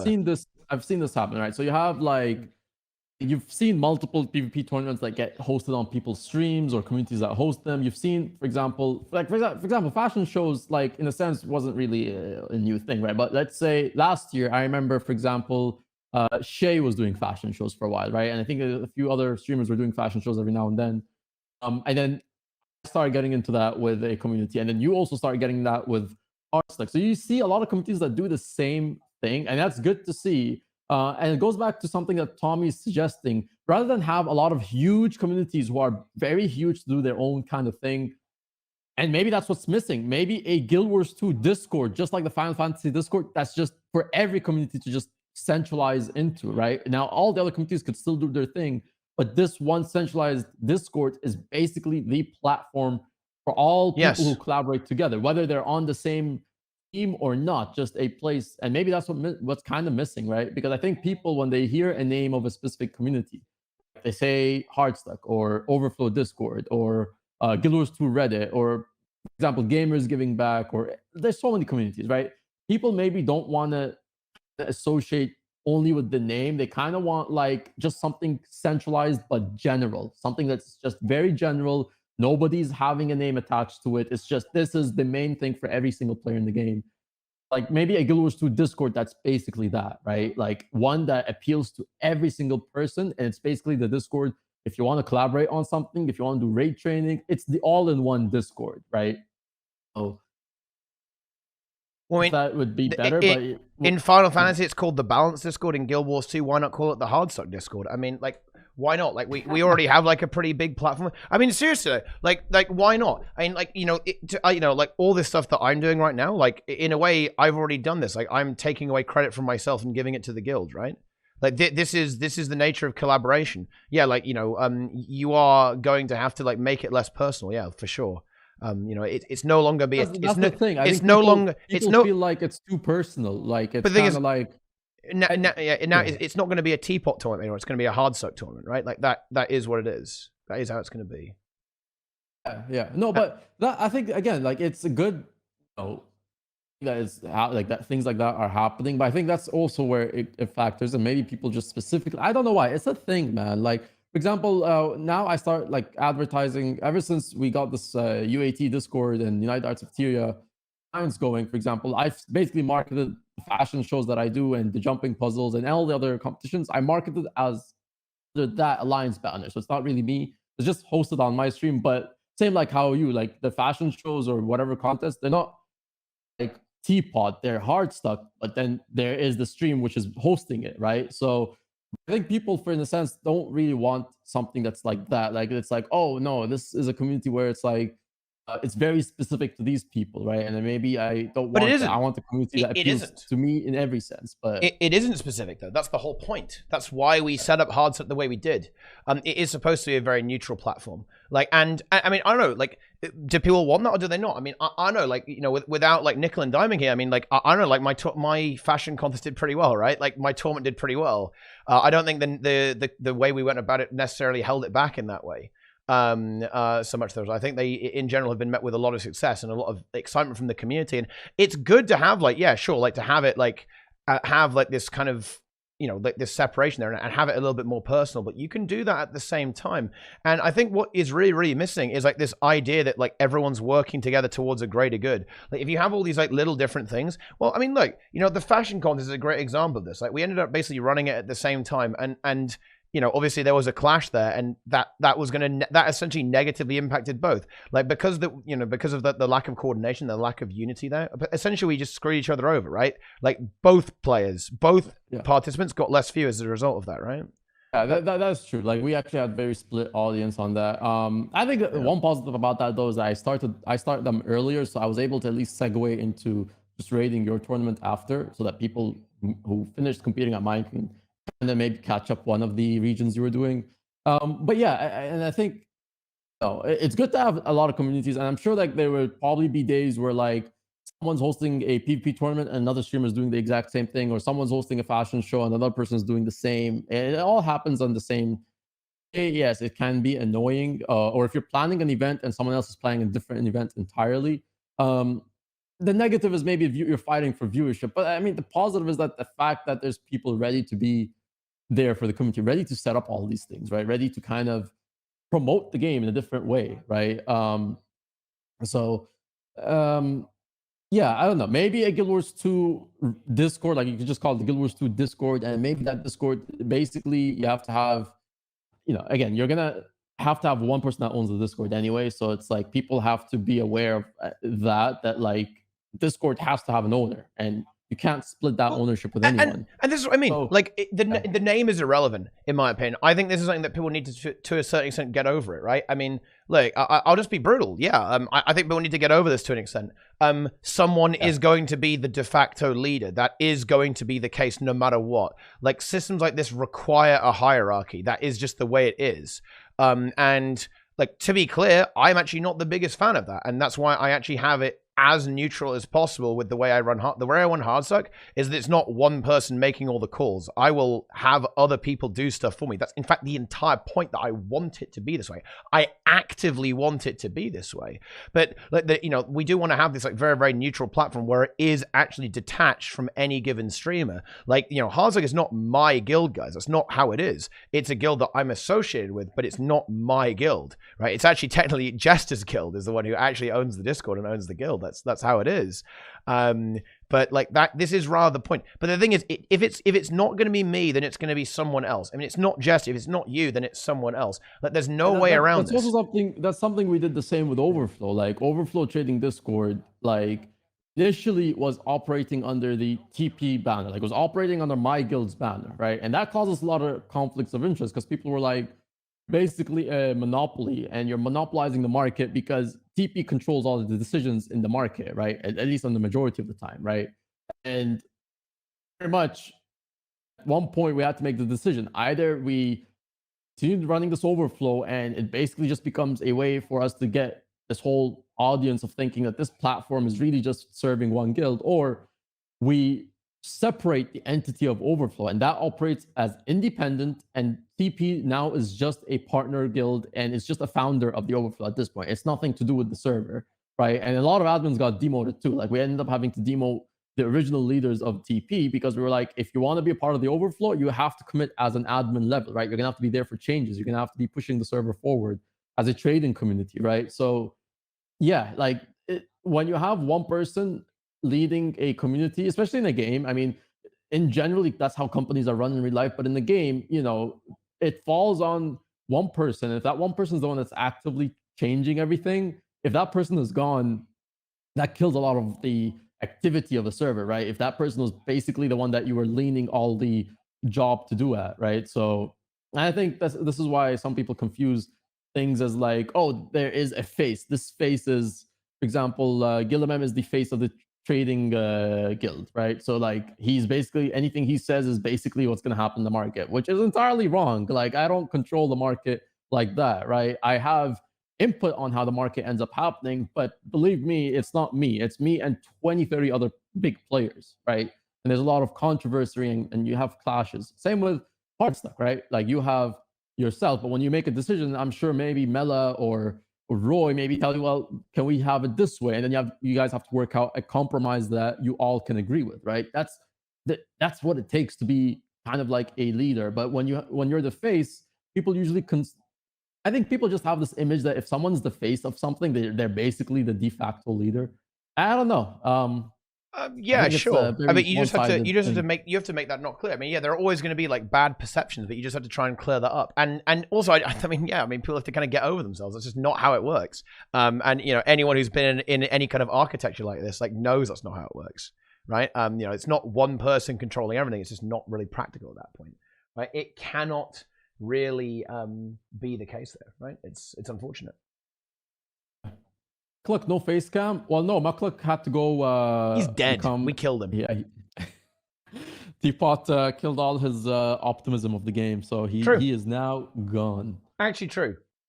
Yeah, other communities do have their own view as well. I agree with that, but I mean, like, I know, let's work together, right? Like, let's work together. Like, you got to look again.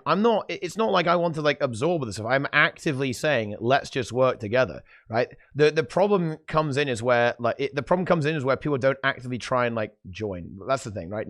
Like we've had a few situations with Hardstuck where people will come in and they'll just plug their own thing the entire time. They'll use it as like a platform to plug. That is not what it's supposed to be. It is supposed to be a linking of communities, not a one-way street where Hardstuck goes to you. Like that is actually an inherently toxic relationship that actually happens a lot, right? And it's even happening now. And this is the way a lot of communities operate. Because honestly, look, at the end of the day, I don't really care like how it actually goes down. As long as it actually goes down, I have my goals within the game and I know what I want to do.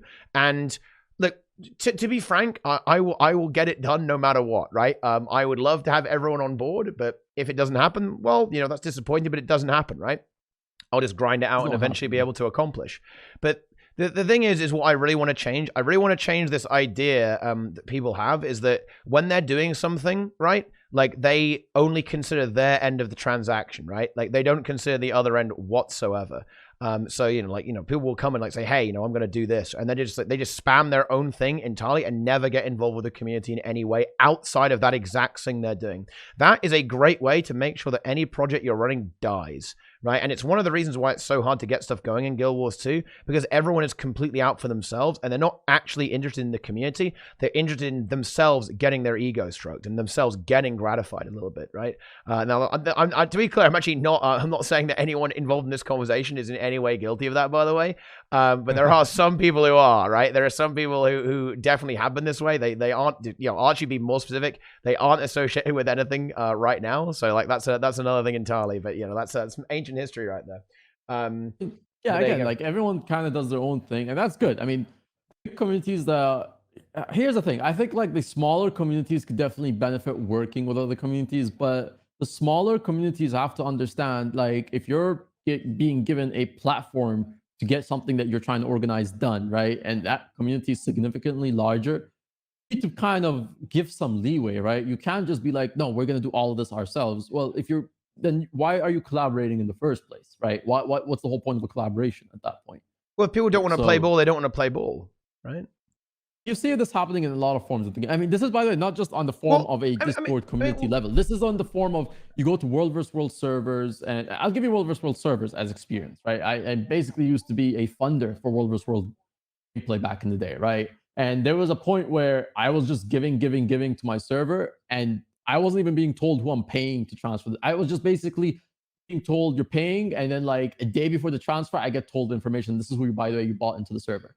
And it got to the point where, like, listen, if I'm not getting a spot in the leaders table because I'm the one that's carrying the funding for the server, then I'll go somewhere else that will actually make me a leader, right? So that got me into there. And then you get into that leaders circle and you find out that leaders of the same server in World vs. World, right, are fighting and politicking against each other because they all want the fame and credit of, oh, I'm the one that brought this guild over to the server, or oh, I'm the one that carried the server. And it's like, you're on the same team. What are you trying to accomplish? You're on the same team, right? Isn't the whole purpose of the team is to go forward together? So what does it even matter, right? Like, well, yeah.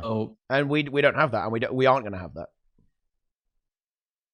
Basically, NAW politics, yeah, NAW politics is very sketchy. I can't wait to get back into that. By the way, if we're ever in an alliance game mode, by the way, what's the plan, Teapot, right? Because I want to go for number one the first season of the tournament. If it ever happens again, I want number one season of the tournament. So we gotta think of something like that in the future. You know? I mean, you can free win because you have all the gold. I'm not joking. Yeah, but you know, like losing is inconceivable. Like, just transfer all the just like pay people to so you can join their alliance and join the best alliance. You know, should we consider making Hardstuck the number one? Of course. I mean, yeah. Well, obviously, yeah. I mean, look, we have infinite gold too. We're just gonna buy all the good guilds. Okay, it's gonna be a competition, right? It's gonna be like guilds playing checkers and chess against each other. How about the Guild Wars 2 Discord and below it different communities? Someone actually, Linka, was doing something interesting. He made a Discord that basically links every single Discord that's relevant to Guild Wars 2. So if you ever needed a WW server, he has all the WW servers listed for NA and EU. He has all the raid communities, all the general communities, all the trade communities. So, but the thing is about that's really confusing and it's very fragmented. Why not just cut out the middleman and have it all in one place? And it goes back to the conversation, like, you're going to convince, that mentality is great, but you're going to convince, basically, tell me you're going to go convince Guild Wars 2 Reddit Discord to basically just feed into Hardstuck. Well, no, it's the same as me. Why not it's the just same join? As me trying to go to them and tell them, feed your players into Overflow Trade Discord, right? To get the community bigger, because we're also organizing things that aren't only just related to trade. Yeah. Why not? I mean, like, the Guild Wars 2 Reddit Discord will probably post about my events. That will cause people to join the Discord probably, to get updates on that stuff like that. Like, whenever we run raid tournaments and other tournaments, yeah, sure. Like, I don't see why not. But in the sense of, like, just funnel everything, like, I mean, you go on the Reddit and you've seen how the Reddit usually will downvote stuff, even if it's like something that's good for the community, right? Yeah, so like, let's join the Reddit then. Let's start interacting with the Reddit more with our community. And let's change the narrative. Let's change the discourse. Let's get people writing comments and replying to comments and saying, no, I don't agree with that. Let's get people posting stuff. Let's get people upvoting or downvoting based if it's relevant to Guild Wars 2, not if they like or dislike it. And people have the same views as you, MightyTeapot. That's just facts. Yeah, that's also one of the things, right? Like, I feel like because everyone, well, not everyone, but a lot of people do have similar opinions of, like, how to engage a community and how they want to make things a focal point. That's where the egos clash, right? Because, like, everyone wants to do it, right? And the reality is some people can do it, some people can do it better, but then very few people will end up winning in that argument, because it all comes down to that, really, right? So people want that recognition that they were part of this, or they were the person that were involved in bringing all of this together. So I think that's basically the downside. Everyone, or a lot of people, wants to do the same mindset that you and I have, and that's kind of where it would clash. I would go on to argue that if you and I probably had a meeting to try and set up a community collaboration, well, no, GVG tournament aside, that is going all successfully, but in terms of, like, if you and I sat down and we're like, how do we integrate Overflow and Hardstuck very well together, or any other, maybe United Arts of Tyria, because we're probably doing the same things with that alliance, it would be difficult to do that because you would have to balance give and take. And I'm sure you and I can easily come to a compromise together, because I know who you are, you know who I am, right? We've dealt with a lot of things together, but maybe other people might not be so willing, right? It's a hot take, by the way. It's a hot take, and that's okay. I mean, that's not a hot take, and I don't know why. Like, of course people disagree with me, but I agree with me. I think this is the best way to go about it, and I'm going to convince people. Like, just saying that people disagree with me is meaningless. It adds nothing to the conversation. I mean, like, yeah, of course, right? Like, there are loads of people who don't even like me, and that's fair enough. Right? That's okay. There's nothing wrong with that. And if you don't like what I'm doing, then that's fair too. I don't have anything against that. That's fine.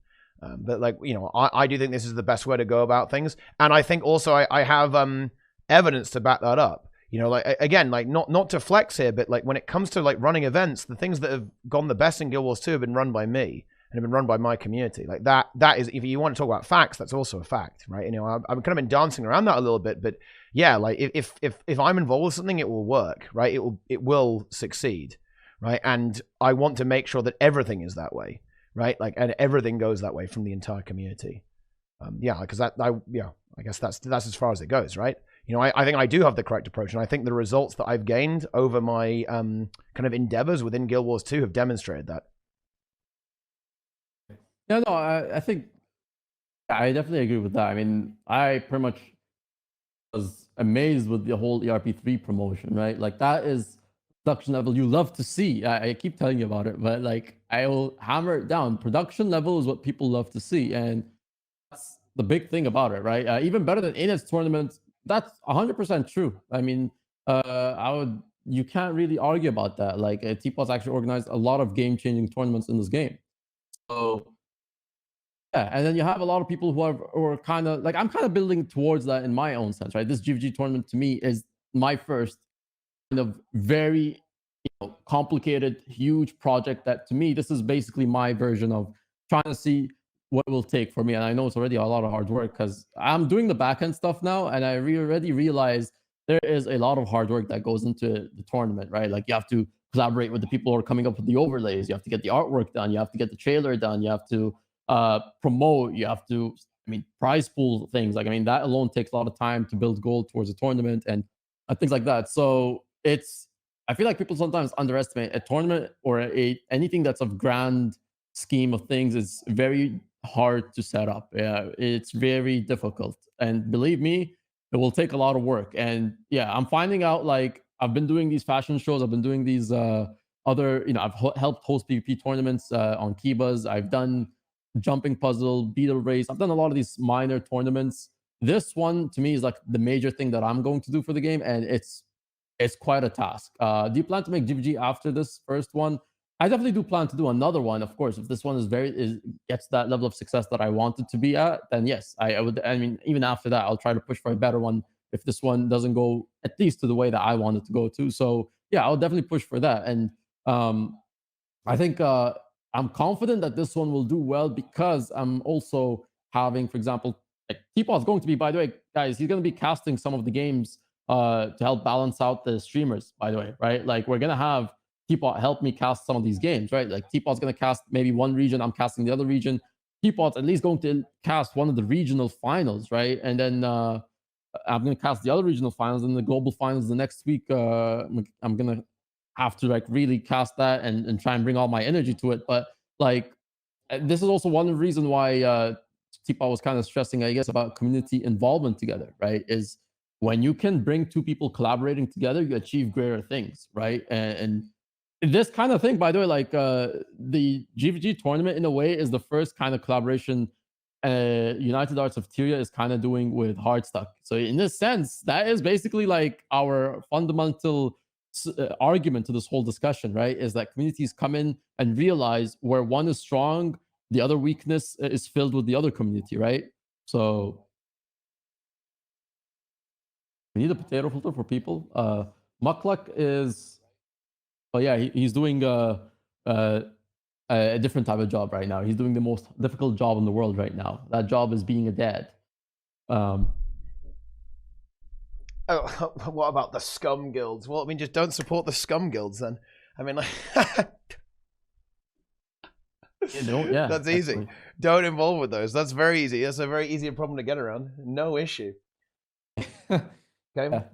Yeah, exactly. You need collaboration because, like, otherwise, I think we're going to be stuck here forever.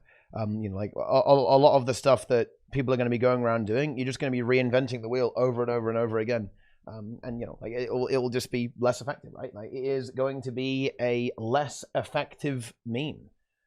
For that is rather the whole point. Like, this is my philosophy here, is that we should just like working together is the way to be maximally effective for the game. Like, my goal is to be maximally effective for the game. If people's goal isn't to be maximally effective to the game, that's okay, right? There's nothing wrong with that.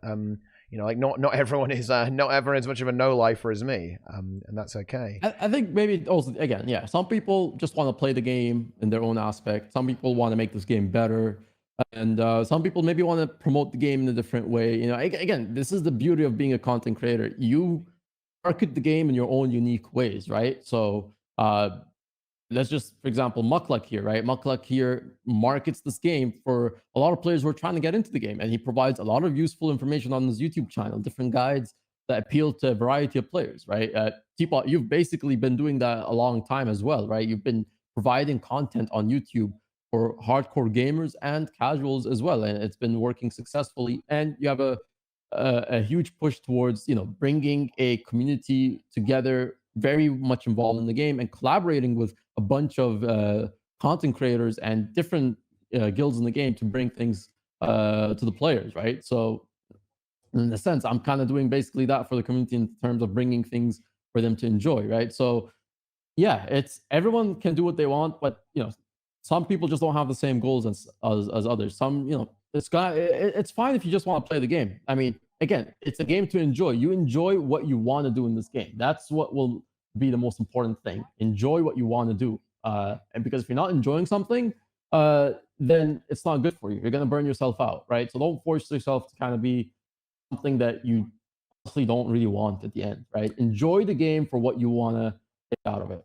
Yeah, sure. And look, I don't disagree with that. Like, all this stuff is good. Like, even people doing stuff on their own is fine. Like, that's like, my only point here is that it will be way better together. For example, like, I'm an idiot, and I'm going to try and do like a big, really community month push in June, where I'm going to stream 12 hours a day, 6 hours on EU, then 6 hours on NA, and just try and do loads of community stuff like raid training, getting people into the guild, getting people into the community, like getting people a little bit more engaged in the social aspect of the game.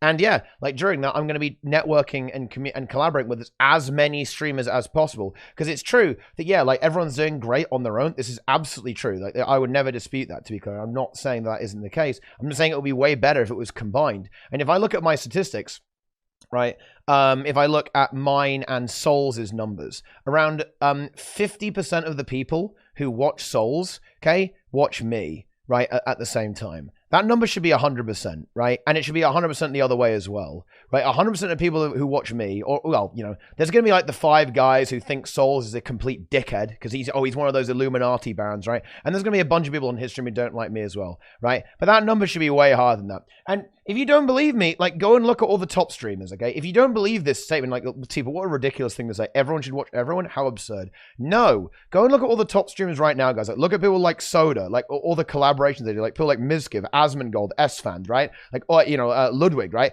All these actual proper big streamers, they are on each other's stream all the time, and they have formed this massive meta community around all of their streams together. Yes, they operate as individuals, but they also have a massive amount of community cohesion, and they make each other far more popular as a result of that.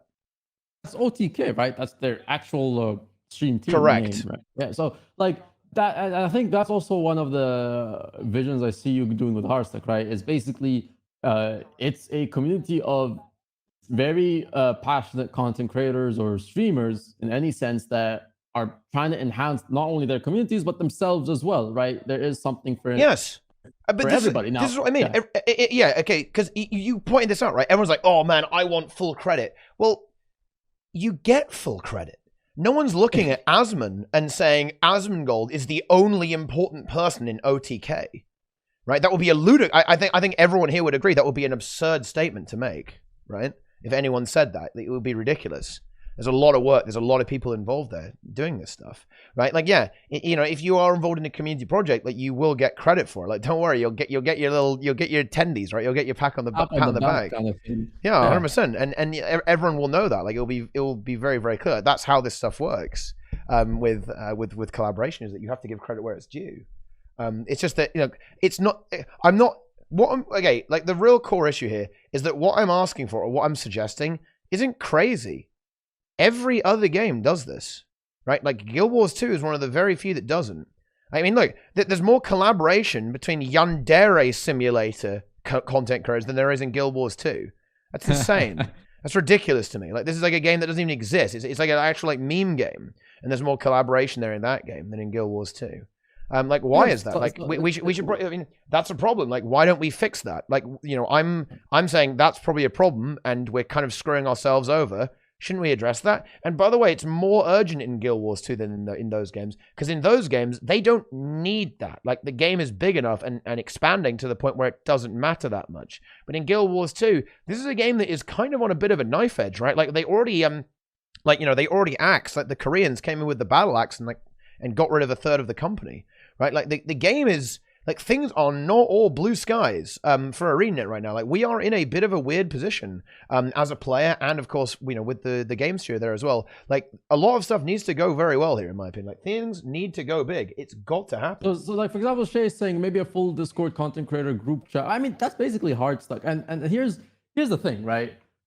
Hardstuck is the only one of its kind in Guild Wars 2 right now. You have a lot of communities in Guild Wars 2 are very specific to Guild Wars 2, and Hardstuck right now is specific to Guild Wars 2, but I imagine like the plans for Hardstuck is to be, that's also why you took a name that's not very, very specific to Guild Wars 2, right? Hardstuck is a name that you can apply any other MMO you guys start up in, you will build the community around that. So the problem is in Guild Wars 2, first of all, other MMOs like WoW, they have multiple streaming community groups. Multiple, right? Yeah, because the game is big. The game is big. And the game is big. In Guild Wars 2, name another one other than Hardstuck that's I guess you could say Iridescent is one, right? Shay is one of the leaders of Iridescent, right? And it's a all-female collaboration of streamers who are, they all have the same passion, right? So that's one. That's maybe two, right? Maybe another one. There's maybe 2, 3. Maybe you could say. I mean, there was Jebro's, right? Like Jebro had one as well. Like Jebro, his was Unity Gaming as well. Like when he was around, he started trying to do something like this, but then he kind of stopped after a while. Yeah. I want to see listen, Teapot. The goal of this, right? The streamer house, all right? The Hardstuck streamer house. You know what I want to see? I want to see that big fat giant logo of the sword. Right off a reception. You walk into a building that is right up there in the reception, and the receptionist is greeting you. How may I help you today? How would you like to be Hardstuck today? All right, and that's what I want to see. Okay, and then you lead on to the corner, and you see like 50 streamer PCs on the line right there, right? And then you got like big group cinema for like all the major promotion and all the major PowerPoint slides that you guys need to host and. Yeah, and ultimately, like this is how it's going to be. Like, it's a very weird thing to say here, but like ultimately, I think I can get Hardstuck to where I want it to be pretty much no matter what.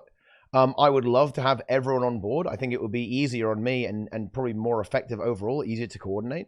But ultimately, if people don't want to, then that's okay. We'll just do it on our own, right?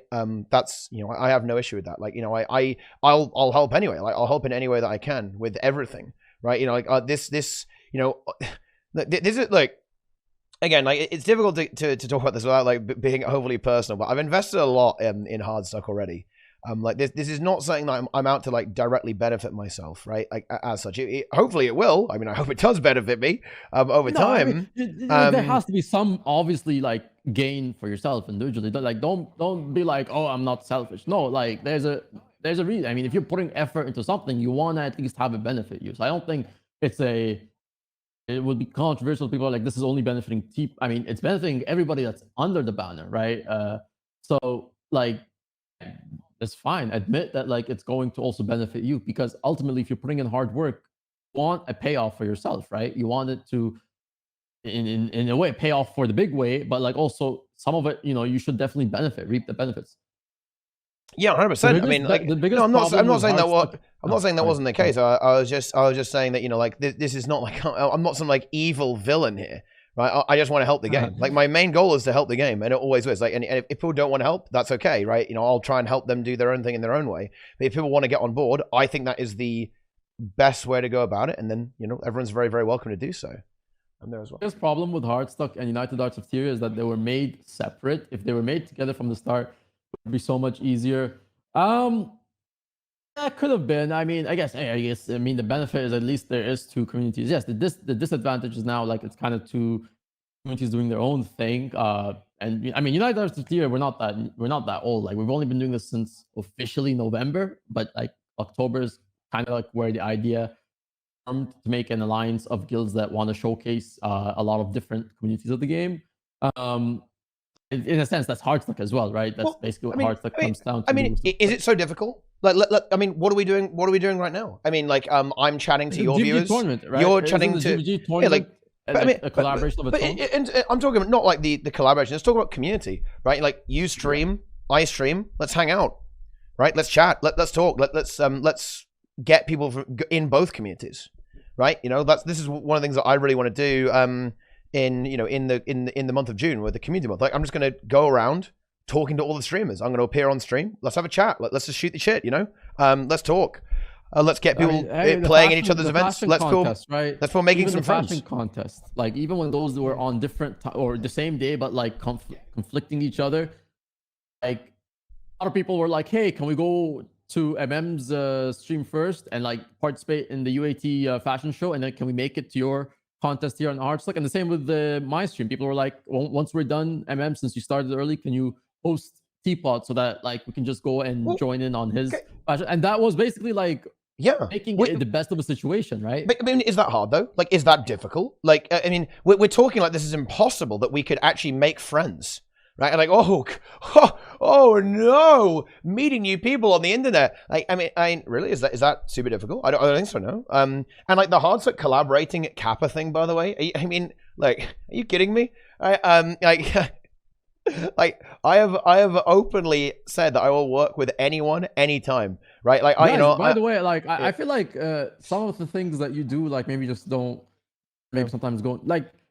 Keep in mind, last week, by the way, this guy like actually was on someone else's stream at what was probably like 1 a.m. for him, helping him cast a streamer's PvP tournament. Yeah, I mean, I don't know. To give you an example of collaboration, if you guys want my help, ask, right? And I will try and be there as much as I can, right? Like, if you I'll come on your podcast, I'll come on your stream, 100%. Like, you want me to cast something? You want to do some raid stuff together or some PvP stuff, ask, and I will appear.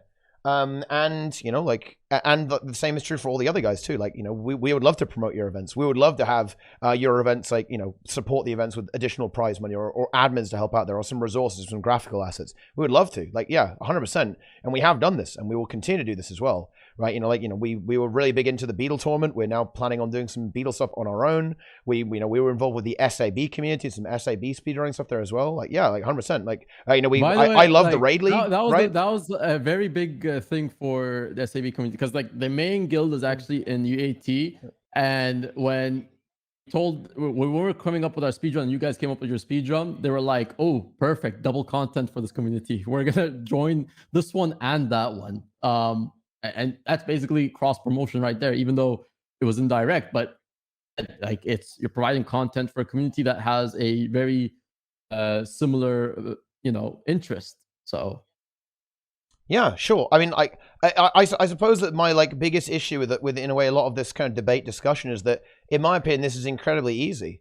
In general, I'm the kind of guy who I think I can get along with basically anyone. Obviously, you can't please them all, as it is, right? But again, I don't really want anything to change, right? Like, I'm not looking to change other communities. I'm just saying, like, hey, if you guys want in, like, hop on board, right? Let's go. Let's work together. That's as far as it goes. It's not like you must behave exactly like this. You must abide by our rules. Quite the opposite. I actually want people to be as independent as possible. I don't want to be restrictive in any way. I don't want people's creativity and like behaviors and communities to be restricted in any way. It's something that I've always been very explicit about as well. Like, this is actually one of the kind of the core foundation of the guild or of the organization, right? I would say though, I would really hope that like things like Hardstuck and Iridescent, and by the way, if I missed any other like apparently streamer community that's in Guild Wars 2, they're all mad now. I'm just trying to like off the top of my head, but I would really love for, again, like, you don't want to do Hardstuck, sure. You don't want to do Iridescent, you don't want to do Gamers Giving Back, because they're also another big community of more focused on charity streams. If you don't want to do any of those three options, well, then collaborate with your friends. Get your own community going and try to get it to that level, right? Ultimately realize a lot of this takes work. I'm sure like it took years and dedication to kind of get to the level of like, let's make Hardstuck. Same with Jay, right? Like it took her and I think Ari like months and months before they were able to come up with a proper way to them making a stream team. Same with Gamers Giving Back. They've been doing this since Guild Wars 1. and I'm sure they've had a lot of challenges to do. So it's gonna be very difficult to get a lot of this done. But once you're over that, like the difficult part, everything then becomes easy. Everything comes full circle, and you'll still face more challenges. Nothing's actually ever easy. Like you'll always keep getting challenges, but once you get over the biggest hurdle, which is getting it going, everything else is a bonus. It's not that simple. Even Hardstuck most of the time is quiet and less communicative towards group invites. When I joined for days and asked if anyone wanted to do fractals raids, there was tumbleweeds flying past. Not sure. I don't know about. I mean, Teapot can answer this more specifically, but I feel like you guys post a lot on your Discord anyway. So not on the Discord.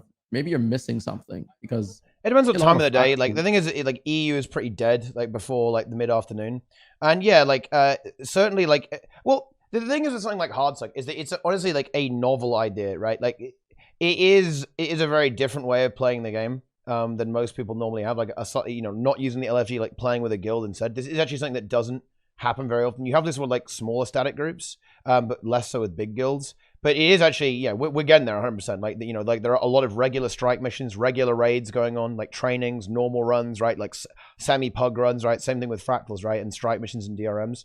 So yeah, like this is actually happening and it will continue to grow. But yeah, this is an absolutely accurate criticism. But it's kind of like, that's describing the problem, right? The problem is that people don't engage in this way. That criticism applies to a lot of other big guilds, so it's not really specific to just one community. This is what I mean. Yeah, this is a problem that within the entire Guild Wars 2 community, like the Guild Wars 2 community, the way Guild Wars 2 is operated is that you don't really need to engage socially with other players very much. You can just use the LFG and then not talk to people, right? Like you don't need to really be in a guild. Like guilds in a way are a little bit obsolete, in because of like Discord basically, right? And it doesn't really do anything. So like yeah, we're trying to actually change that a little bit. We're trying to change the culture, which is why we want to have like this really big push, because we want this to change. Like Visionary here is absolutely correct, by the way. Like he is pointing out the fact that yeah, like in general with big guilds and big communities, they tend to be a little bit resident sleeper. He's right. Okay, but the thing is, that's the problem. Like now let's fix it. Let's actually talk about the solution. How are we going to change that? Do we want to change that? Like for a start, I think we do, but do you even want to do that, right? Have that conversation. Do you want it to change the direction of the community? I think we do. I think we want to change the narrative of Guild Wars 2 and change the way people engage with the game in a way that will actually make the game modes that we care about more popular and actually have potential for growth. Yeah, I definitely agree on that. The Sword of MMOs is really big. Is really crushed by its developers pushing for solo play, but the people want group play. The thing I find with Guild Wars 2, and maybe sometimes other MMOs it hits the same way, but in Guild Wars 2, I always find that like if you have a group of friends, you'll never get bored of the game. Find something to do.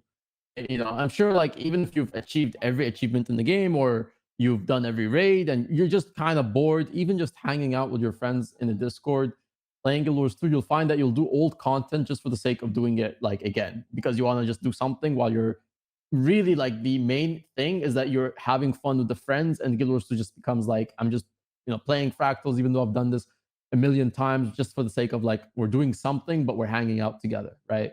And in a sense I think I found it more enjoyable in Guild Wars 2 than in things like World of Warcraft, just because because of that casual aspect, which I think again is a big plus that this game allows you to enjoy it that way, is why you kind of have these moments more than other MMOs.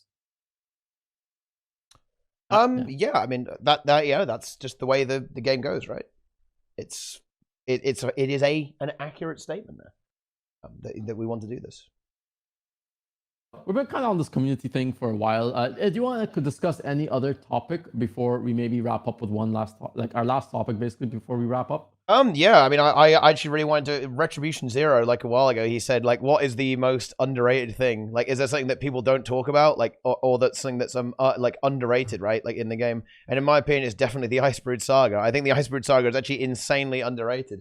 People got really fixated on the story, and instead of talking about like what ArenaNet was actually doing and the context of the Icebrood Saga, they ignored all of that and just said, "Oh yeah, like the gameplay kind of sucks a bit." Sorry, like the story kind of sucks, which is true. But they actually, Icebrood Saga actually addresses a lot of the fundamental flaws in Guild Wars 2, particularly with regards to not reusing old content to fit multiple audiences, replayability, and gameplay focus. And all three of those things, in my opinion, were actually addressed very, very nicely with strike missions, dragon response missions, and Dragonstorm within the context of the Icebrood Saga.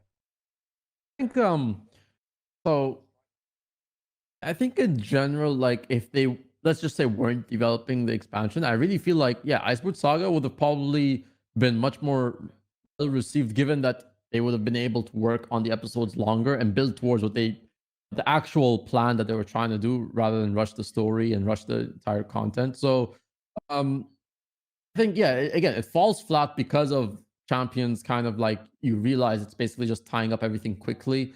But if you play the first few episodes of Icebrood Saga, it's very well done. Story mode is just insane. The lore. Screw the story. Let's talk about gameplay. Right? I'm not talking about. Honestly, Yeah. I'll talk about gameplay. I think Strikes in itself was very well received. I mean, I know a lot of people were like, "Oh, we're not getting raids. We're just getting Strikes." But I think give it 3-4 months, weren't people actually just enjoying Strikes? And then when introduced DRMs, people were like, "Oh no, Strikes is gone now," and it's like, well, it was always fun. I think Strikes were honestly a great implementation. This is what I mean. Like, and honestly, this will be a great experiment, guys, for all of you in chat to do right now. Like, if you're mad at Icebrood Saga, just go ahead and figure out how many hours you put into Icebrood Saga, like Strikes, DRMs, the maps like Bura, like Drakkar, Drizzlewood, right? Like, add up all the hours there and compare it to Season 2, 3, and 4. I can almost guarantee you got a lot more value out of the Icebrood Saga in terms of gameplay, in terms of like hours in the game, than you did in those maps. The exception would be maybe Season 3, because people did a lot of like the open world farming there for Ascended gear, like when Ascended trinkets were a little bit annoying to get a hold of. But yeah, in general, I would say that the Icebrood Saga generated some of the most gameplay hours and most repeatable gameplay that we've ever seen. Far more than Season 4, not even close. Season 3, definitely Season 2 as well. Season 2 maybe a little bit more debatable, I guess, because people really love their Silver Waste, I guess, and they love Battle on the Breachmaker. But Season 3 is like questionable, but like I would say it would compete with those and probably exceed all of the hours you put into those games. And I think that is a really interesting thing, like from a gameplay perspective. Yeah, sure, you can criticize the narrative. That's very fair. I think there's a lot of problems with the narrative there for sure. But then if you look at it from the point of like, how much did I play this game? How much value did I get out of this content? I think that's where Icebrood Saga really gets a bit more interesting. Also part of daily content. Like, put it like this, Strikes is now part of people's daily routine. So it means you're still doing it. It's not like you're not even playing it. People are still doing Strikes on a daily basis. It's part of their daily on to-do list for whenever they log into the game. And it gives decent rewards. You can build up to Ascended gear using Strikes. So yeah, I mean, sure, maybe the initial reaction is like, this meant no raid, but honestly, these Strikes were bite-sized content that was very enjoyable. You could do 6 of them, or was it, like, I guess 6 of them, without the escort, because that one's just ridiculously long, right? No one wants to do the escort, but the other ones were very well done. So DRMs are more fun than the open world, in my opinion. I guess that's also a different argument. What's more your taste? I think DRMs, could probably like be improved upon. I was honestly expecting DRMs to be a mix of what they are now and the elements of Strikes, and where like the end of the DRM you were going to fight like a strike level boss. Now obviously that was too much to ask for, because they're giving you like 9 DRMs or like 3 DRMs every episode, so that's not likely you were to get a different strike boss every DRM. But I was thinking that it could have built towards like that, right? Maybe there was, if it's the one thing I would say they could have improved on DRMs, is maybe something like that. If not, it's still very good all the way on its own. Yeah, I think that's why I think it's underrated. I think it's getting way more, it's getting trashed way harder than I think it perhaps deserves. I think DRMs, but I won't rate them over open world. Their bad dungeons change my mind. Actually, they're probably better than dungeons, to be honest. I mean, they're interesting. I mean, like, they are dungeons, but without their own like unique environments, is what they are. Like dungeons, I think like have much better environmental design than DRMs, and honestly, the gameplay is actually surprisingly similar. I think in there, like obviously dungeons are very much about movement and completing puzzles and events very, very quickly to get to a boss to kill it quickly. DRMs are surprisingly similar. They have a bit more of like a more restrictive design. Is that a lot of the time you'll have to like wait for an event to complete or like complete an event as opposed to being able to skip the event in some way. They have a similar design philosophy. I think dungeons have a purer design philosophy, and I think I would like to see them actually go more towards the dungeon direction there as well, but kind of keep like the very boss focus, because like the big thing that I don't like about dungeons is that they aren't very boss focused. It's almost entirely movement focused. When you get to the boss, it will die in about like 10 seconds with your, because you can do a lot of damage, and dungeon bosses don't have very much health. Dungeons could be the way to improve that is add the I mean, fractals are basically, you could say, better dungeons, right? They're the same kind of thing, a little bit maybe shorter than. Well, they're just different. They're different. Different, yeah. So, I mean, End of Dragons could have new dungeons. Who knows? But even if they don't, I mean, I'm sure there's quite a few amount of fractals they can release with that expansion alone, right? It's called Love because the community cried for 1 week after release. I think dungeons were kind of no, I mean, I feel like it was a mixed reaction. It wasn't really too much negativity towards dungeons, but there wasn't there was also, there wasn't maybe too much positive. I think it was a mix. Either you liked it or you didn't like it. I mean, I think that's an entire other can of worms for us. I think Guild Wars 2 had some really weird things at the start of its life because people were very confused. And you can see why they added fractals, right? Like, why did they move from dungeons to fractals? Well, they moved from dungeons to fractals because they wanted to validate gear progression in the game. And that's when they added Ascended gear, right? And they wanted to make like the end game a bit more progression-y, basically a bit more vertically. And this is something that dungeons didn't deliver on. Like, the thing is about Guild Wars 2 is that you weren't supposed to do dungeons to get loot as such. Like, well, you were, but you don't get better gear by doing them. Like, the way you increase your rewards in Guild Wars 2 is by being better at the game. For example, if you go in and like just play through a dungeon normally, it might take you 10 minutes or so. If you're doing it with your dungeon tour group, it might take you 3 minutes per path. So in other words, you are actually getting rewarded, but you get rewarded for being better at the game, right? As opposed to you get better gear by doing the content. The better gear is your mind improving. And that was like a really tough concept for a lot of people to grasp and was very unfamiliar. If you're coming from WoW, that's not how the game works, right? Like, the game works is that you do your dungeon and you get better gear and then you can do stuff better, right? Because you're more powerful now. In Guild Wars 2, that didn't happen in any way, and that's why they added fractals, and that's why they moved away from dungeons, because dungeons didn't deliver an endgame experience that was relatable enough. It was a bridge too far. It was too different from other MMO content, and it left people having no idea what to do in the game. The point of Guild Wars 2 is to get better and farm skins, right? And that was not... And then, getting better at the game allows you to farm faster, essentially, because the faster you do dungeons, the more gold you can get, right? The quicker you can get your legendary, right? Etc., etc., etc. And that is something that people did not really grasp very well, and that's why that's probably a big reason why dungeons died, in my opinion. I mean, again, I think they had to kind of, like you said, give kind of like a incentive. But then I really think that later on, it's probably why they realized, well, the game in itself is the incentive, really, right? The fact that skill level ultimately determines how well you improve in this game versus gear progression. I think that's a better take than an MMO, where it encourages you to get better rather than rely on all this crazy amount of gear that gets irrelevant after another update 5 months down the line, right? Because that's what you're playing in other MMOs. It's basically grinding, and if you are gone for a year, you're basically behind. You have to go ahead and gear up first before you get to play the new content. And in Guild Wars 2, the benefit is you don't do that. You log in, and sure, older content now is not relevant. The dungeons are not relevant in that sense that they used to be, but it allows you to enjoy the game from the moment you log in. You don't have to worry about putting in 20, 30 hours to grind something and then start enjoying the game, or whatever you want to do immediately, right? That you can't. So, I mean, yeah. Again, Guild Wars 2 is a weird game, and it threw people off. You're exactly right. And like, the point of the game was to play the game. And I think a lot of people tend to like get the enjoyment out of progression, but it was a different kind of progression. Guild Wars 2 was offering you a skill progression as opposed to a gear progression.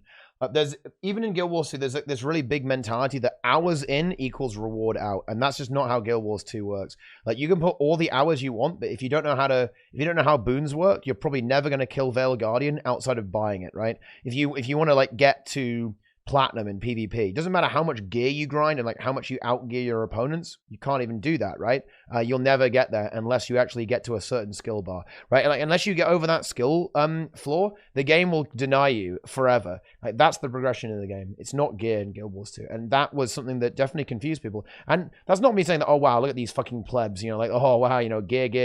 Well, no, it's like very understandable, right? Like if you've played MMOs, that's all that you've ever experienced. That's how every game works. Like all these MMOs, like even the modern ones, like Final Fantasy, like WoW, right? These are essentially the same game, right? Like, you know, Rift was like a very aggressive WoW clone, right?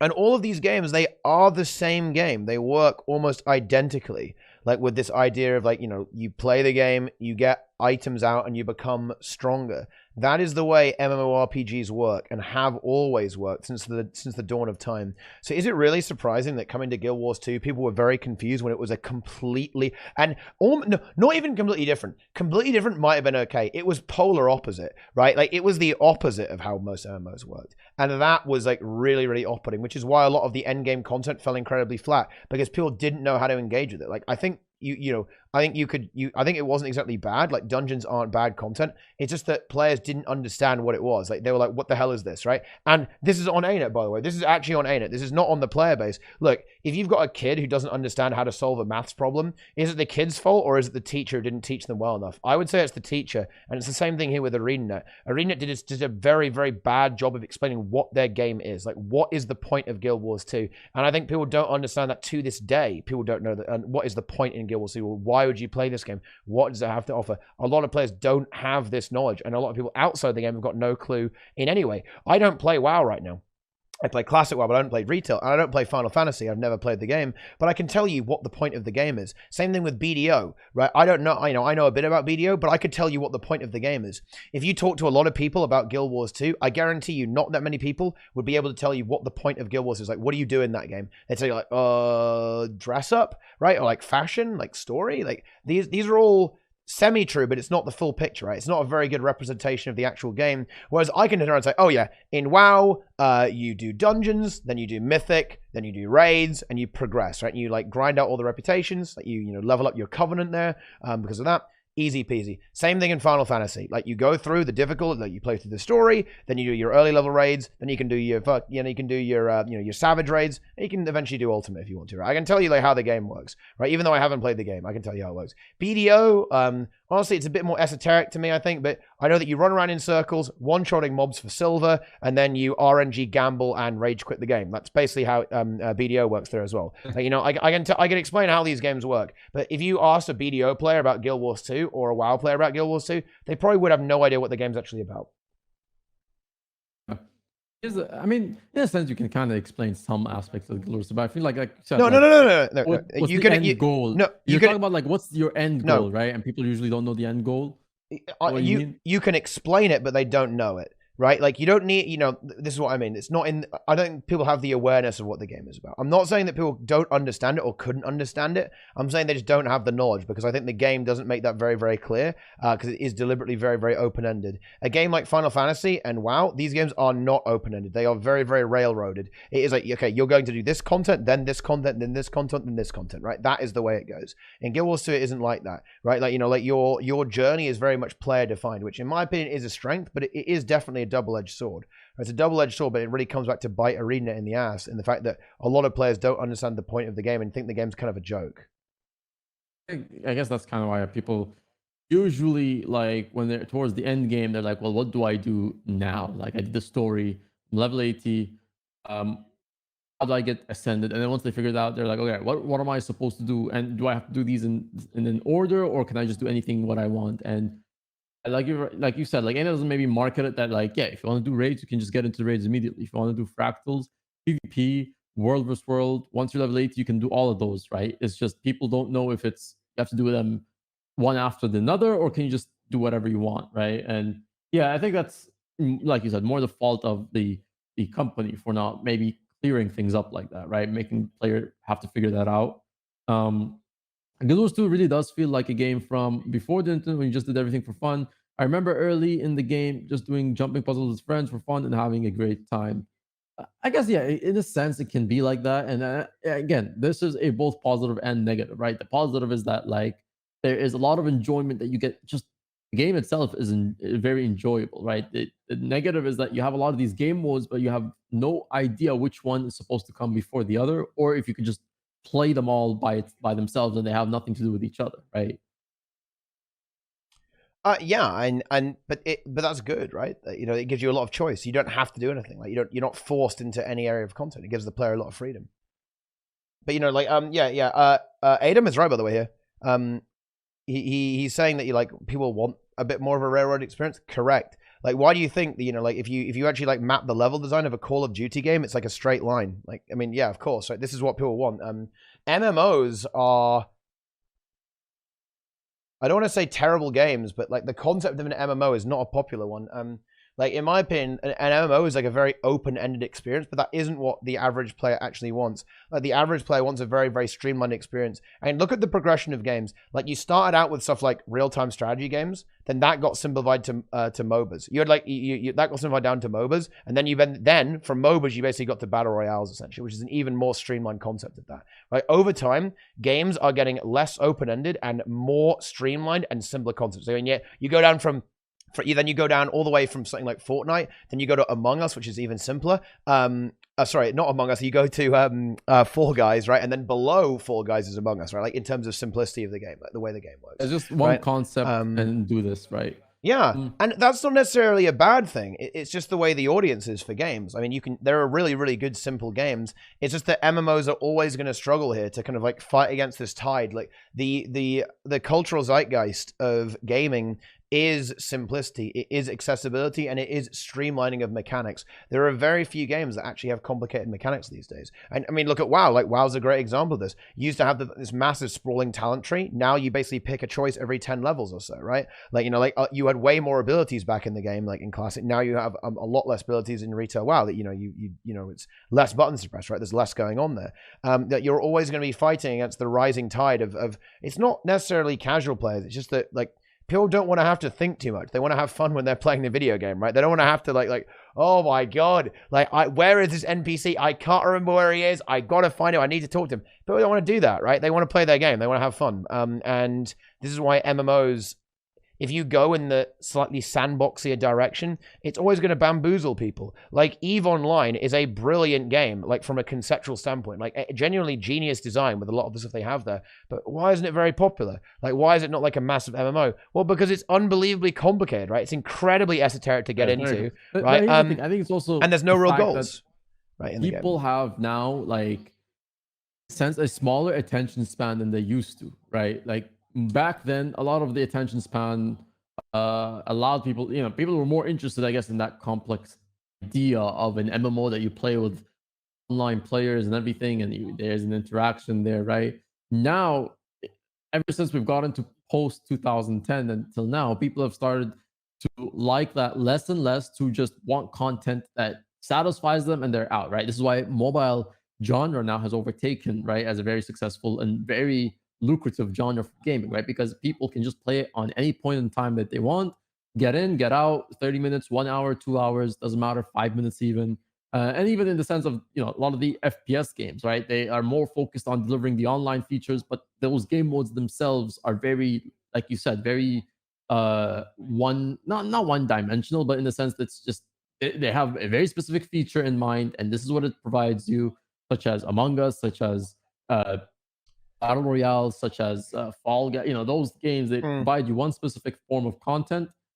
Fast, you can log in like from work, or when you come back from work, you can play like for 2 hours, and then those 2 hours you'll feel accomplished because you've played, just say 10, 12 games, right? Depending on how long it takes you to die or whatever it takes a game to finish. So like in those 2 hours, you feel like you've done so many games of the same content or multiple modes of a different content, versus an MMO where in those 2 hours you might have only done 2 or 3 things in that time frame, right? I think it's the attention span is just really reduced. No, I don't actually agree with that. I think the audience has changed. Like the thing about gaming, it's become very mainstream. Like back in the day, if you wanted to play WoW, one, you had to have a computer that could run it.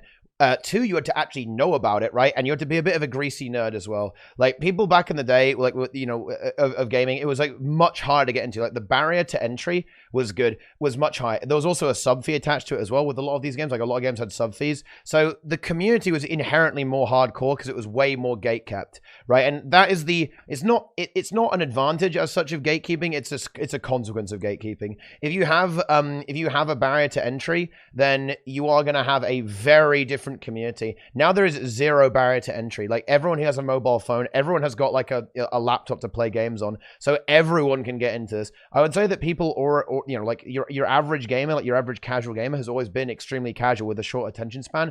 It's just that that's changed from being a minority to the overwhelming like absolute majority, right? Like back in the day, yeah, everyone in WoW like was certainly like a bit more willing to kind of put some time into it. Now that just isn't really the case anymore because like the audience has changed, like the demographics of gaming has completely changed, and the games have therefore adapted to that and changed the way the games work. Because that, and someone brought up Dark Souls here, and Dark Souls is a great example because, yeah, Dark Souls has got a reputation for being like super hardcore, right? But consider how many hours it takes to beat Dark Souls and compared to how many hours it takes to really get anything done in an MMORPG, right? Like Dark Souls is chicken feed compared to MMOs, right? Like, like Dark Souls, it will definitely take players a good amount of hours to beat, but MMOs, you're gonna be playing this game for like 1,000 hours, right? You know what I mean? Like you're gonna be wasting some serious time here. Like MMOs are like a crazy investment. There's more. It seems like there's more interest, and maybe this is kind of why some of these, if you notice, all the successful recent games that have come out are all like short forms of content, right? Like I mean, Apex Legends. Yes, because it's more mainstream. Because it's more mainstream. More mainstream. Yeah. It's more mainstream, but I feel like it's because the fact that they're mainstream because of their simplicity, and in a sense, it's just easier to get into. You're not gonna have to spend, like someone said here, like 500 hours or 200 hours to get to the point where now it's starting to, where you're actually playing, I guess, the end game of the game. Like those games are basically that you're just playing the end game, right? It's just, and they're more competitive. Yeah. So this is right. This is exactly what I meant. I'll try and explain a little bit better. Like the thing that's happened is that the overall population of Earth was always like this. The difference is that back, the olden days of gaming, you were targeting like the 1%. Now they're targeting everyone, right? People haven't changed, the games have, right? All they're doing is the gaming industry is trying to capture as much of the audience as they possibly can, right? It's not that like humanity is like become more vapid. I mean, like maybe a little bit because of social media and stuff. That's possible, right?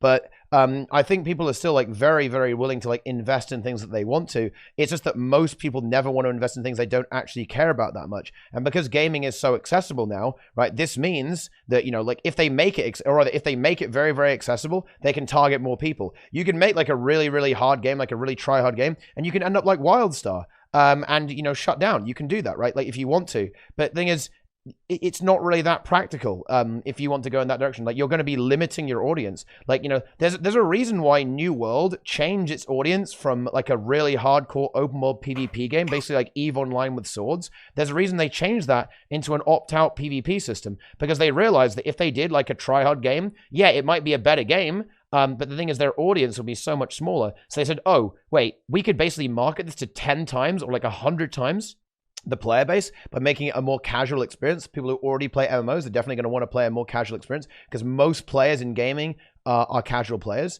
Then yeah, like they're obviously going to make that call, right? Because they like money, right? It's as Amazon Game Studios, right? They want to make some serious money. They want to get the return on the investment. So that's just the way that it's always going to go. Like, like companies are going to target the maximum amount of people that they think they can. And because, but like say 20 years ago, your average person wouldn't have like a gaming rig, right? So your audience is basically locked to people who have the ability to even play these games properly, right? But now that's not the case, because everyone's got a computer that can play games. So now the audience, like the prospective audience, is so much bigger that obviously they're going to make it more accessible. Because back in the day, right, yeah, if you had a gaming rig, yeah, you were probably, you were like willing to kill 100 wolves to level up in WoW, right? Like, if you had like, you're the kind of person who's got a gaming PC, is like super into gaming, is in these forums, knows about this stuff, then yeah, like you're going to be willing to kill some, collect some bear asses. But like that, I don't think that's really the case anymore. Because now all of a sudden there's zero barrier to entry, which is a good thing, by the way. Like, I don't think it's good to have barriers to entry to gaming or to anything like that, but it does actually change the way that companies are going to develop games, because now they're going to develop games with a very, very low barrier to entry. There's like no like build up or like or like downtime really, which is why you end up with stuff like even MOBAs are kind of too slow now, right? Like you want arena shooters, you want Fortnite, right, or battle royales, right? Because even the build up in a MOBA in like the early farming stage is too slow for a lot of people. Now MOBAs are still really, really popular, and you'll see that, you know, like promoting early game aggression, like certainly in rank play. I know that in pro games in MOBAs it can end up getting very, very slow sometimes, but yeah, like you'll see that developers will try and speed these games up and make them like more interesting, like more accessible and faster paced, right? Because people just want to get in there and play. They don't want to like kill creeps for half an hour before they can actually do anything. And same thing in WoW, right? Or same thing in MMOs, right? People don't want to farm 1,000 chickens, right, to get there, right? They want to immediately start playing the game. There are some exceptions to the rule, like RuneScape is like the really big example here. But then look at RuneScape 3 and old school RuneScape, right? Like, you know, they kind of failed here. Like RuneScape 3 didn't really, I guess, take off I in think the same way they wanted RuneScape 3 to. was meant to be like they're trying to kind of compete by kind of updating it, but then people, you know, the whole takeaway with RuneScape is people enjoy it for the simplicity of its graphics, the simplicity of a game that you could just log in and it really has no direction. You do whatever you want in that game, right? Like it's, you want it to PvP, you wanted to do some quests, you wanted to go kill something. That's what it comes down to, right? I don't know. It's more in the sense that, and Castellano brings this good point, right? There is more players you can get out of, like who have games because on the phone, because everybody has a phone these days, right? Everyone has a mobile. Like, no, who doesn't at this point, right? Like, it's a thing, and it's just, yeah, like you said, maybe the audience is like now the fact that there is, I guess, even, I mean, at that point we didn't have the reason why the market was also focused on MMO was back in 2000s, early 2000s. We didn't have smartphones, so we obviously didn't have a genre of gaming on the phone that didn't exist yet. That the whole concept was just a concept. So the reason why this is all shifting now is because everyone's got phones, smartphones that can run stuff like this, right? So it's created the genre for us.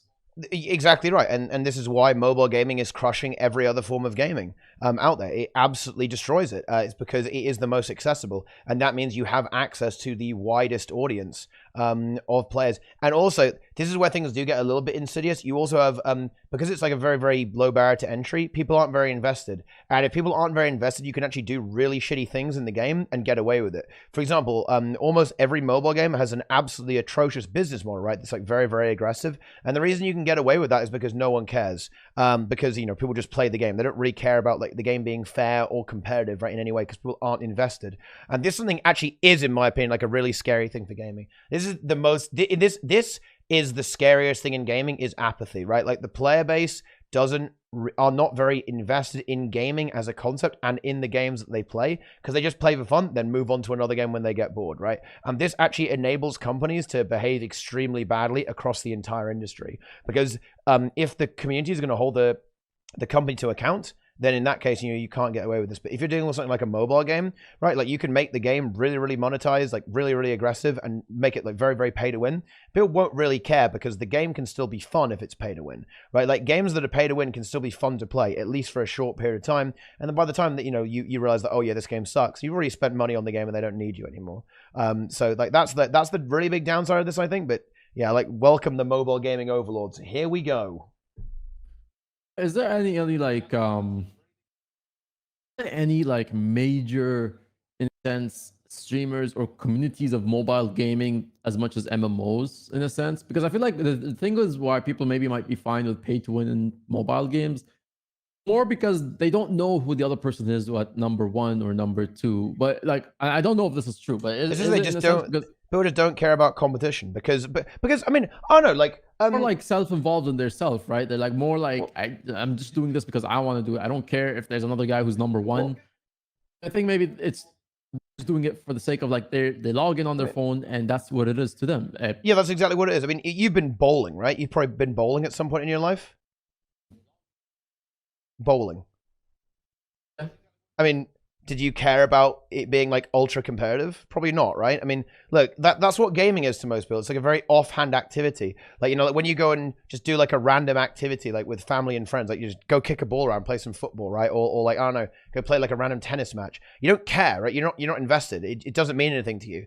Even if you watch something like, if you watch like the Olympics, like you won't really like necessarily be like ultra invested, you're looking at the sport, you go like, oh yeah, that's okay, right? I guess, right? I'm enjoying it, right? Even if you have the Twitch streams, I don't think it really makes people necessarily care about integrity. I mean, like the example of this that would really come to mind is Clash of Clans tried to do this, right, and had to have like loads of creators playing it, right? And obviously Raid Shadow Legends does this too, and AFK Arena is also doing this. So I think it is these companies do it, therefore it is a valuable thing to have. Like it is a valuable piece of marketing to have people engaging with your product. But it's more there as like done as ads rather than actual like sponsored streams or other like long-term streamers. And the reason is because you don't want to play Raid long-term, right? Because the game isn't good. That's why, like, ultimately you can't really, like, unless you actually have these people on the payroll, you're not going to be able to get people to stream these games on a daily basis because they aren't good. Like you're like making content about them, like you can make some money, but you won't really find like a crazy amount of videos about this stuff because why would you, right? Like, you're going to be branded basically as sellout, and then also like, you actually have to play the game there as well. I mean, in a sense, I mean, like for example, me, I play Raid Shadow Legends maybe every 2 weeks at this point, once every 2 weeks. When I first got the sponsor stream, by the way, like, which I obviously said yes to that because you got to get the money, guys. You got to get the paycheck. And I found the game like it's enjoyable. Like it's a game that I could do in my free time. I still play it till now, like maybe once every 2 weeks. I'll still log in. I'll play it for like 20 minutes, 30 minutes. But again, it's more for free time, right? I don't find it as like that's my main form of content to play, right? That's not a game I will commit everything that I have to, right? And I think that's why maybe mobile games in a sense are successful because that's what they are. They don't strive to be game changer to the genre. They're just more like, this is a game we want to be played by millions of people. People will find out if this game is enjoyable. It will become their free time type of thing to pass on the train if they're on the way to work or in their sitting at home on the couch and they just want to play something quickly if they're waiting for something. And that's why maybe that genre overtakes in the form of, in a sense, it's bigger than the MMO genre because it's not trying to be hardcore. It's just catering to people who just want a free time and enjoy something before they actually commit to their main thing, right? Yeah, that's right. But the thing is, that doesn't make good games, right? And I need to be heading off now, actually. So same, we can get a wrap this up. Yeah, we're going crazy. We're just going psycho. Yeah. Like this is getting out of control. This is out of hand, right? This is crazy. But yeah, I mean, my issue with this is that modern games tend to not be good, right? Or not be creative or innovative. Because you're absolutely right. Like you don't need to make a good game to make it like fun to play or like fun to play 20 minutes of, right? Like your average mobile game is not looking to engage you for like years and years and years, or not make you. It's not wanting you to play the game for a long period of time, or like really love the game, or really like change the industry. It's about making money, right? Like that's what games are right now. It's like it is, but they are very, very mass produced, and they are all about commercial value. They aren't really about making a really good game, and that's been lost because of the mass appeal. Oh, the mass appeal factor of games. Because if you want to make a really, really good game, it's not going to have a broad appeal, right? Like if you want to make something that's genuinely a really interesting an innovative game, it won't have a lot of mass appeal. It's almost by definition, because you're going to have to specialize in things that you want to do, and if you don't specialize, it won't work out well enough for you. And even if you do make a game that appeals to the general broad sense, you're still copying elements that any other game is copying. So in a sense, it's not creative. It's more like the same idea, but in a different way. So, and things like that you could attribute to Call of Duty Warzone, or for example, Battle Royale in Fortnite or Apex Legends. They're all different takes on the same basically game mode, right? So anyway, before we wrap up, just kind of like the closing to the stream, anything that you're excited about in End of Dragons, or kind of like your last closing thoughts for End of Dragons, and in a sense, this entire conversation, really. I think the expansion will be very, very good. I think it will be probably one of the most polished experiences we've ever found in the game, and I'm very much hopeful that it will actually be a big Kickstarter for the regrowth of Guild Wars 2. Also, elite specs are the only relevant feature. There you go. All right, guys, exclamation point GVG, exclamation point GVG tweet. All right, I gotta chill out here right quick.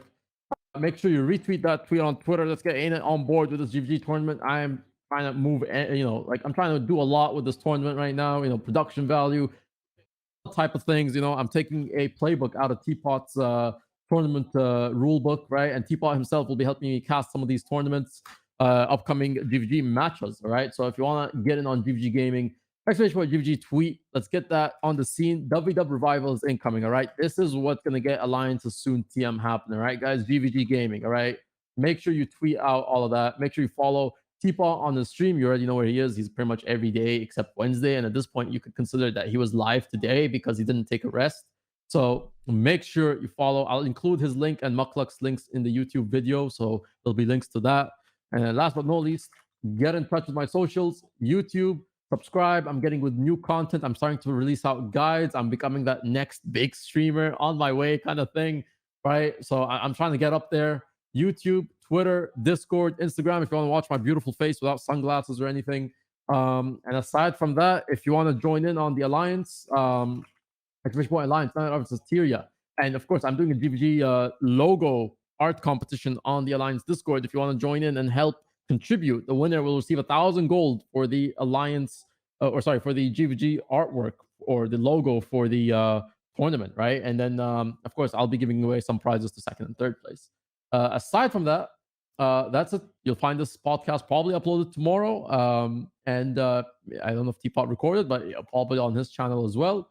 And now we just got to go find somebody to raid. Who should we raid? Awesome stuff. Awesome stuff indeed. Well, there are a lot of targets right now that we could go for, but I'll leave it up to you, of course. You own these viewers, okay? These viewers are subservient to you right now. They will be your missile into the Guild Wars 2 section. Unleash them wisely. There's quite a lot. There's even Guild Wars 2 themselves, by the way. No, we're gonna raid. You know what? We'll raid new player Xandri, right? She is. Sounds good to me. Yeah. All right, guys. Appreciate you all for sticking by. Until next time, make sure you follow everything. I don't have to remind you to be a legendary gem. Subscribe and be a legendary gem today. Follow Teapot, follow Mukluk, follow everybody. You know, just stay in tune. You know what? Just follow all. Just get in there. Just do everything. Just get down to business. Seriously, what we did. for partner. Yes, MM for partner. You know what? Well, this GVG tournament, right? This better get me partnership. You know, if I'm trying to do something this big, I better get the partnership, right? But we'll see. We'll see about that. All right. We're going to raid Xandri. Make sure you go and give a lot of support to Xandri. If you like their content, make sure you go follow her. All right. Thanks for watching, guys. See you later. See ya, guys.